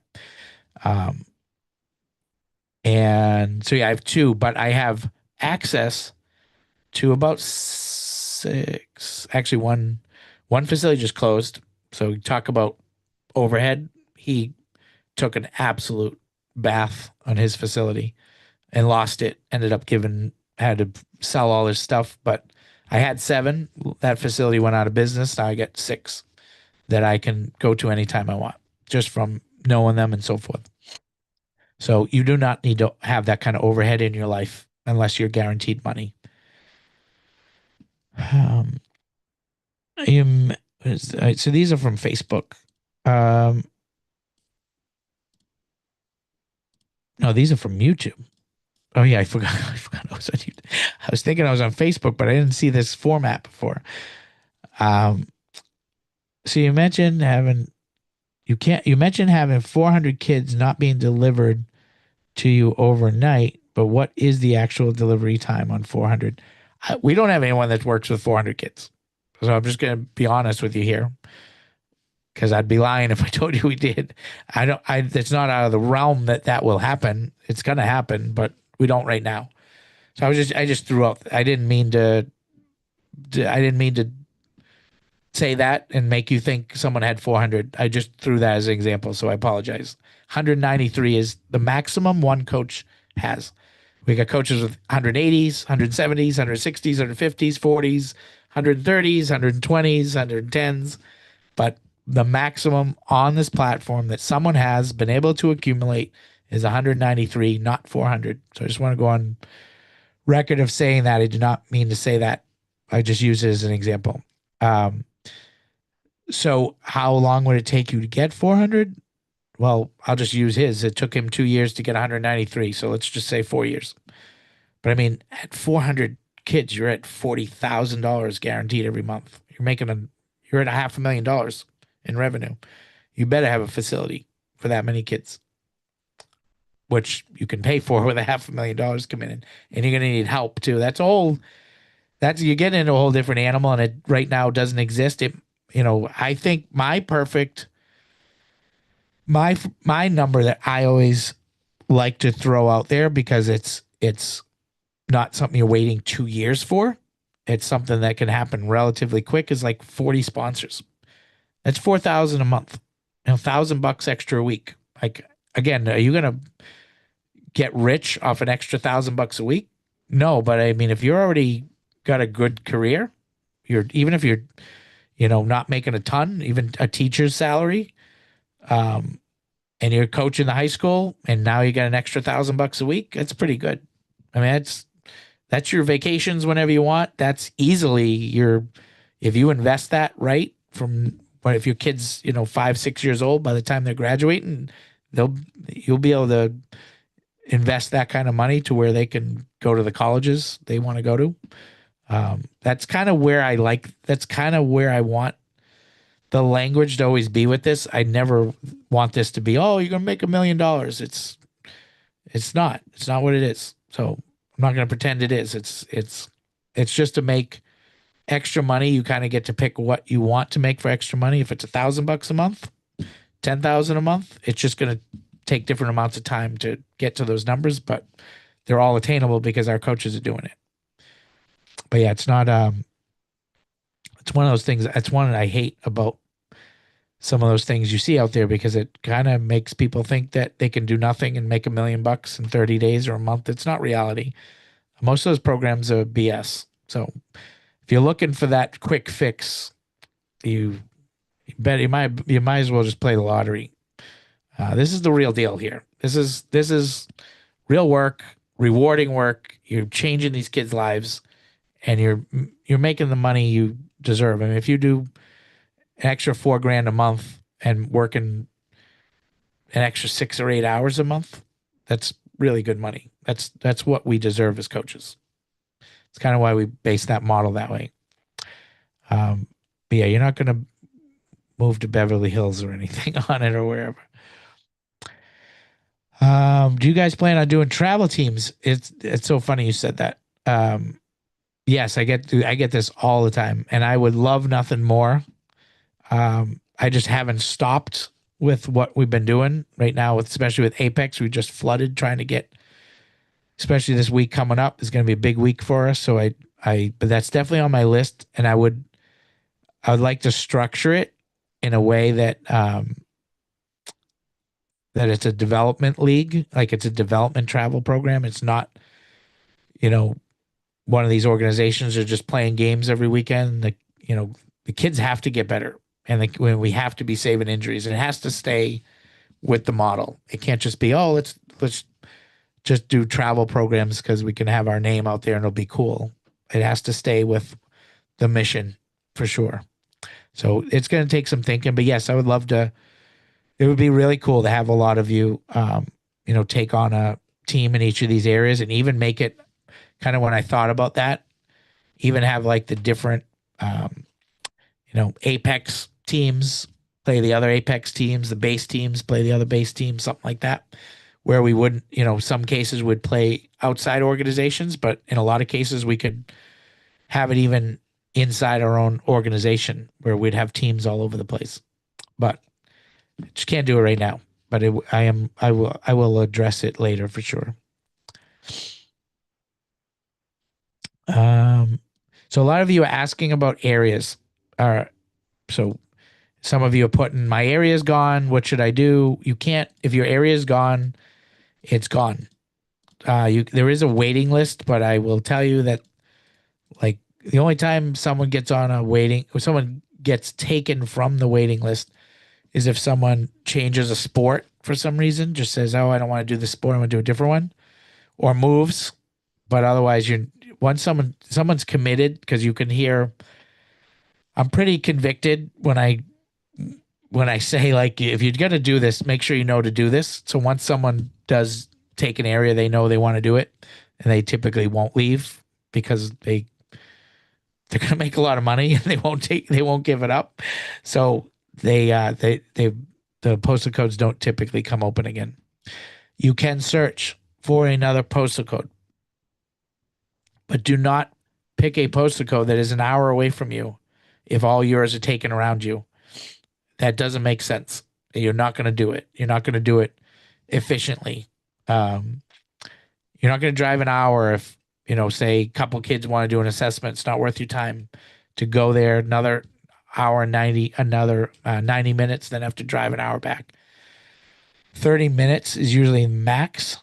I like the 15-minute mark. That's where you're the community, you're the authority in a 15-minute square radius. Everyone knows you. Everyone's coming to you for everything, and be ready for it, because I mean that. I mean, you become the go-to for everything within about 6 months in your sport.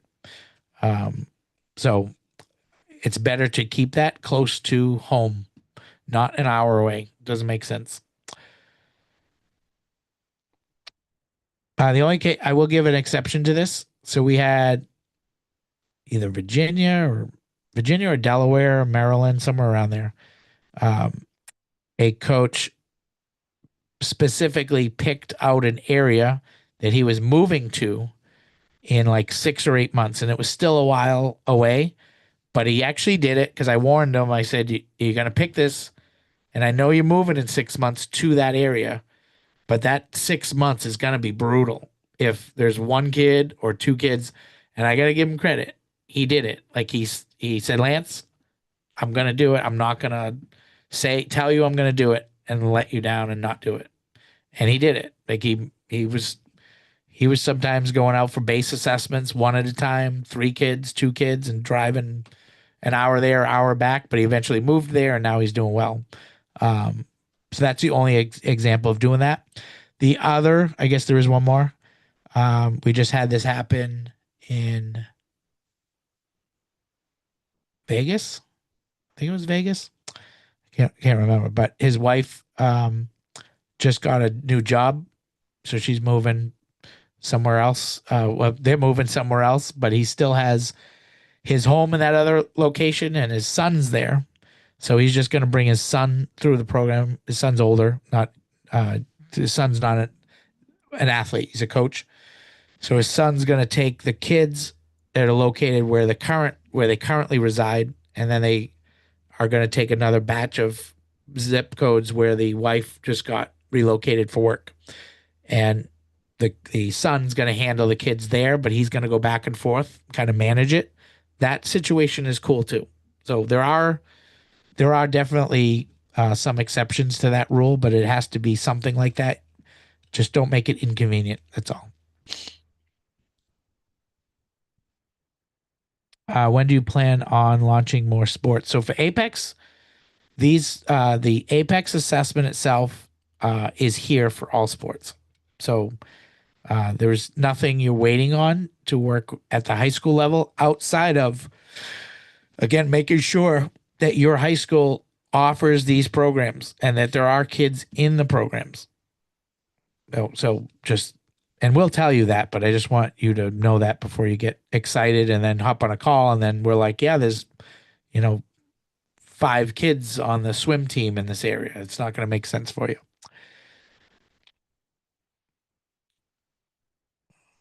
You mentioned we can only do one sport in both of them. So can we never do, no, you could do multiple sports, but you just have to start with one. So if you're a football coach, start with football. If you have experience as your secondary sport in baseball, but not as much experience, learn the system with football. We'll even in those cases, we've had that happen. We'll reserve your other sport in your area so that no one else takes it, because we don't want that happening to you. But don't convolute things by getting two different sports programs going at once. Build up the football, and then start building on the baseball as soon as you got a core um, group of athletes and you've gotten used to doing them. So the longest assessment you have is 90 minutes. So when you do them at first, they're going to take you 2 hours. So they're going to be a little longer than 90 just because you're not used to doing them. Maybe, I mean, some of you coaches, I saw some of the backgrounds you guys have. Some of you 20 years, 30 years, 40 years, you're probably going to do them in 90 minutes. Um, but some of you kind of first time doing group sessions and that sort of thing, it's going to take you 2 hours. And be very clear to parents when you meet them, like they're not paying anything. So don't worry about anything. Like you don't have anything to prove now.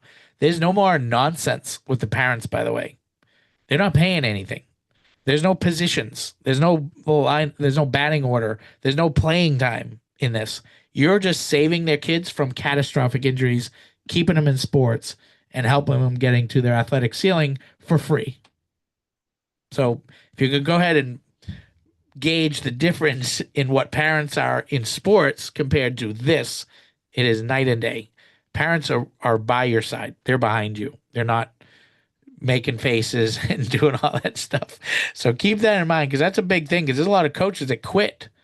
We've lost a lot of coaches to parents over the years, and it's a sin because I bet you anything if they could jump back in today, a lot of them went out, got other jobs and stuff, and don't have the luxury of still doing this. And I bet you they would wish that they stayed in to be able to have a different atmosphere that they didn't experience before with parents because it's totally different now when you're actually saving these kids. So,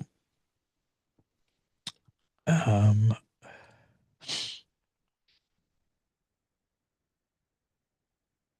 what is the maximum number of athletes you can do an assessment? Right now, we put it at 10. But again, if you were to email, I mean, if you did 10 assessments, 10 kids, 10 assessments, you got 100 kids under your belt already, something like that. And you said, hey, I'm comfortable with more kids, then by all means, we can increase it. It's not, we just want to make sure that in the beginning, we get a quality product for the kids and the parents. All right, I'm going to do two more. I'll just go till 10 o'clock. It's 9:53. Um, so yeah, so guys, if you could, asking about the postal codes, if you could just click on that link in the chat.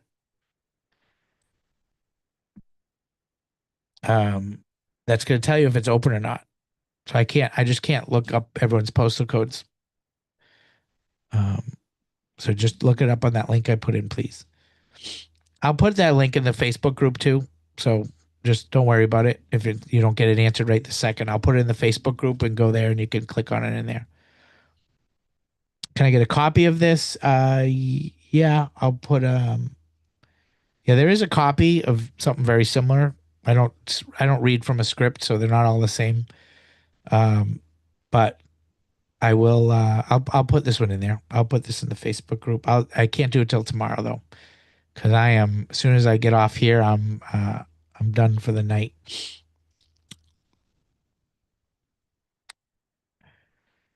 So, does your organization own facilities? That's a great question. I don't think I've gotten that. No, we so we we don't hire salaried evaluators to run assessments at brick and mortar locations. We do the partnerships with the committees, associations, organizations. We've gotten sponsorships for teams, Babe Ruth, Little League, basketball rec programs. So we work with, and a majority of our coaches all do something different. You guys are the ones running the assessments, not us. I do personally, but I don't have a facility either, as I mentioned. And I only do them from my local area. But no, there's no team of like salaried evaluators that have local facilities anywhere, and no plan to either. There's too many facilities out there as there is.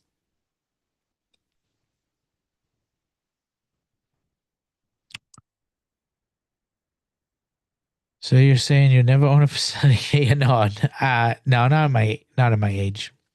If I was younger, I would consider it with knowing that I had guaranteed income every month, I would. But no, I'm done there. I gotta buy my time well here. I gotta spend it the right way. And um, my daughter's a sophomore, varsity softball and soccer, and literally the next 3 years outside of this, I'm either gonna be with you guys or my daughter for for the next 3 years with softball, at least during her season.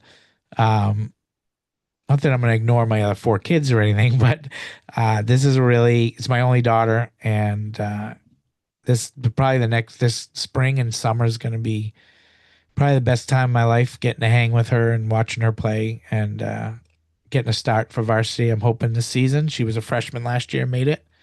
Um, got some time and took it, hit, I think she hit three between 360 and 400 with her limited time, but she didn't get a lot. And I'm excited to watch her play, and I love it.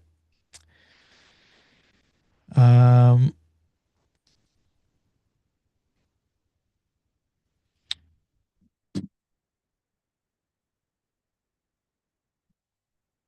how fast could this all work? When will I have my first athletes?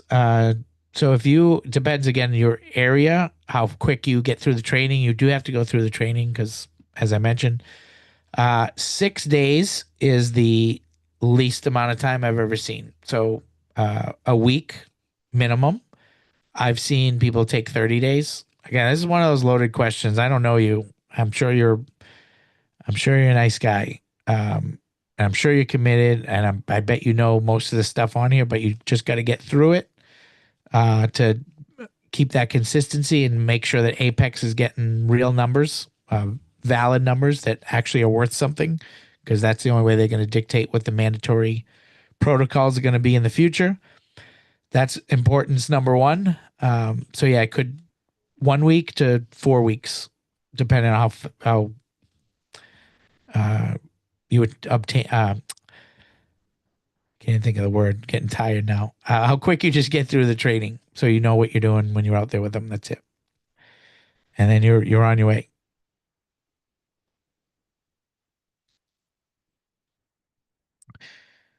Um,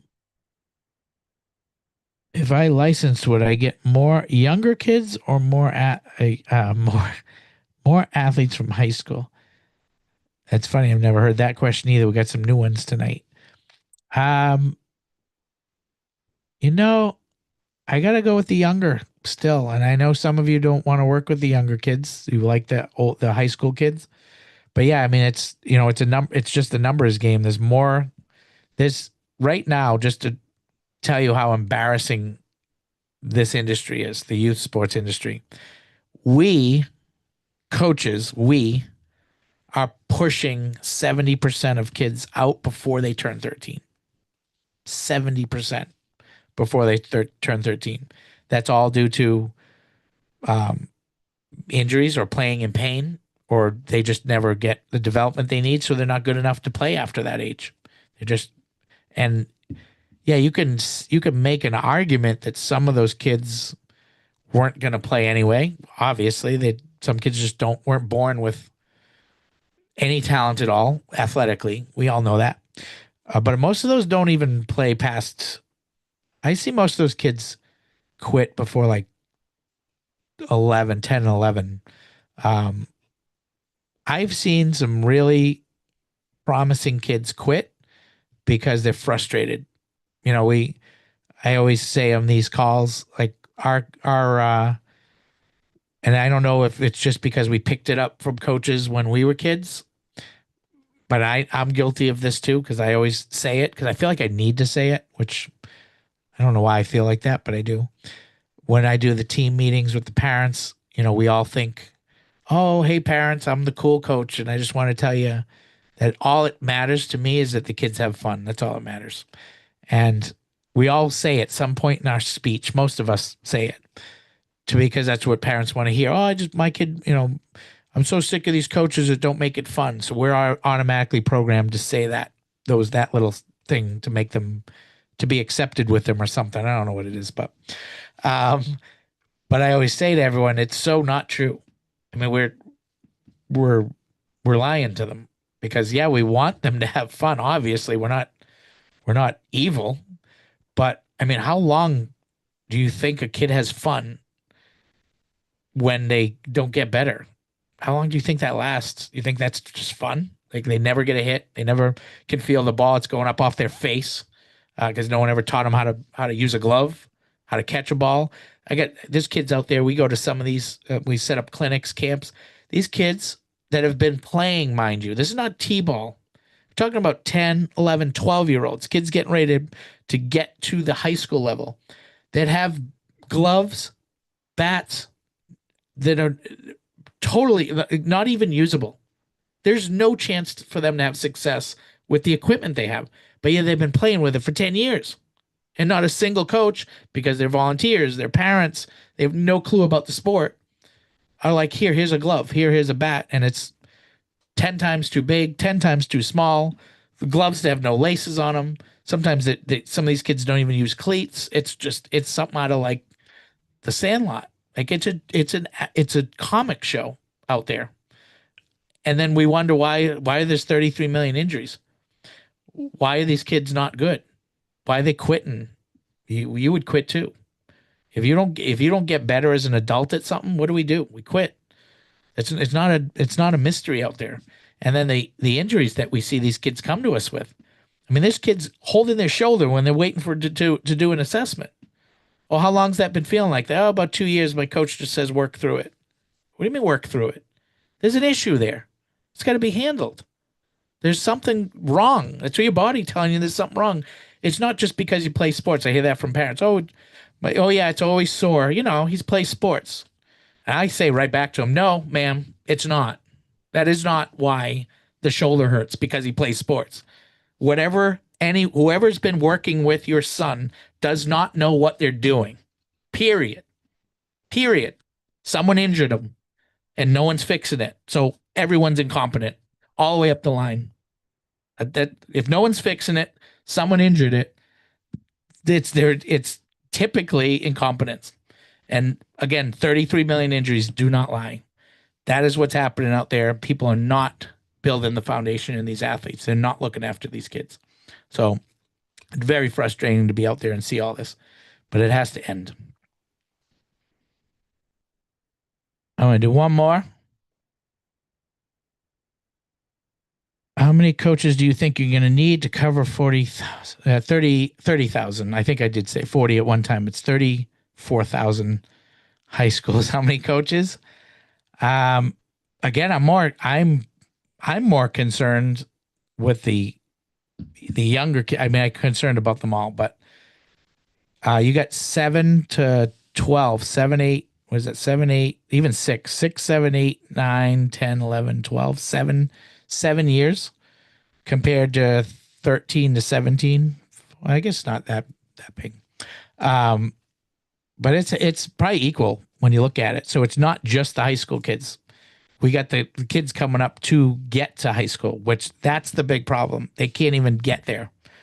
There's no one getting them to get anywhere close to playing at those levels. So that's another whole nother animal that Apex is not doing anything with, that we have to pick up the slack for. So it's not just high school. So it's both.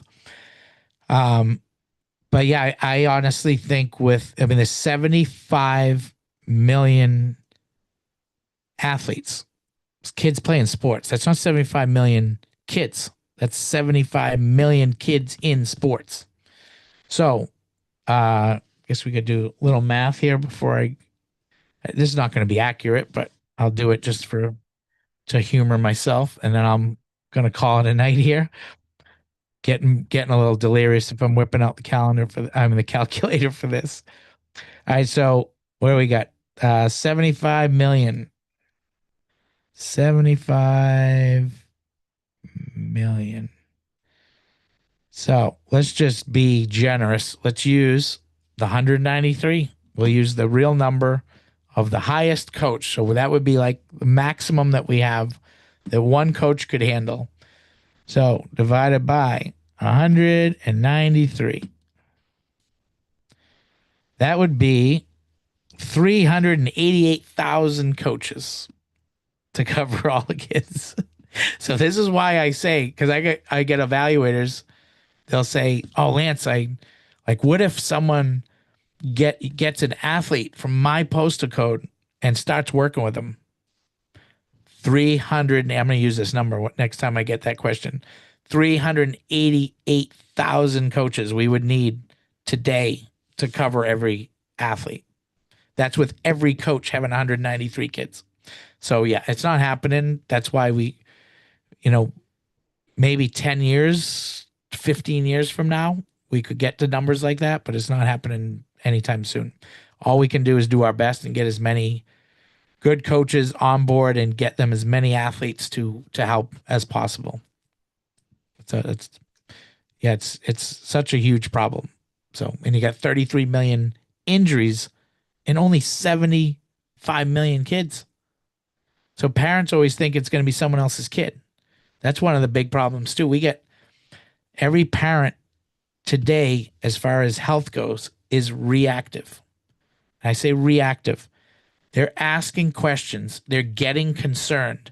They're looking for answers after their kids' sports days are sometimes destroyed, gone, or catastrophic enough that they're losing years of their high school time that they need if they want to continue, or they just want to enjoy the high school years are some of the best sports playing days of our lives.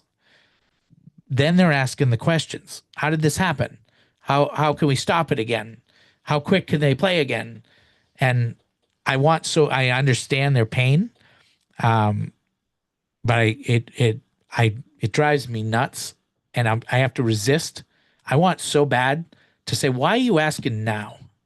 Why are you asking this question now? What did you think? You can't tell me you don't see 3 out of the 5 starters on the varsity basketball team done for a year. You can't tell me. Everyone talks about it. It's on all the residents' Facebook pages, and parents and the mothers are all having coffee talking about it, and the fathers are talking about it. It's everywhere. What makes you think it's not going to be your kid when we're hitting these epidemic numbers? And who's going to stop it? Because right now, no one's stopping it. So this is it.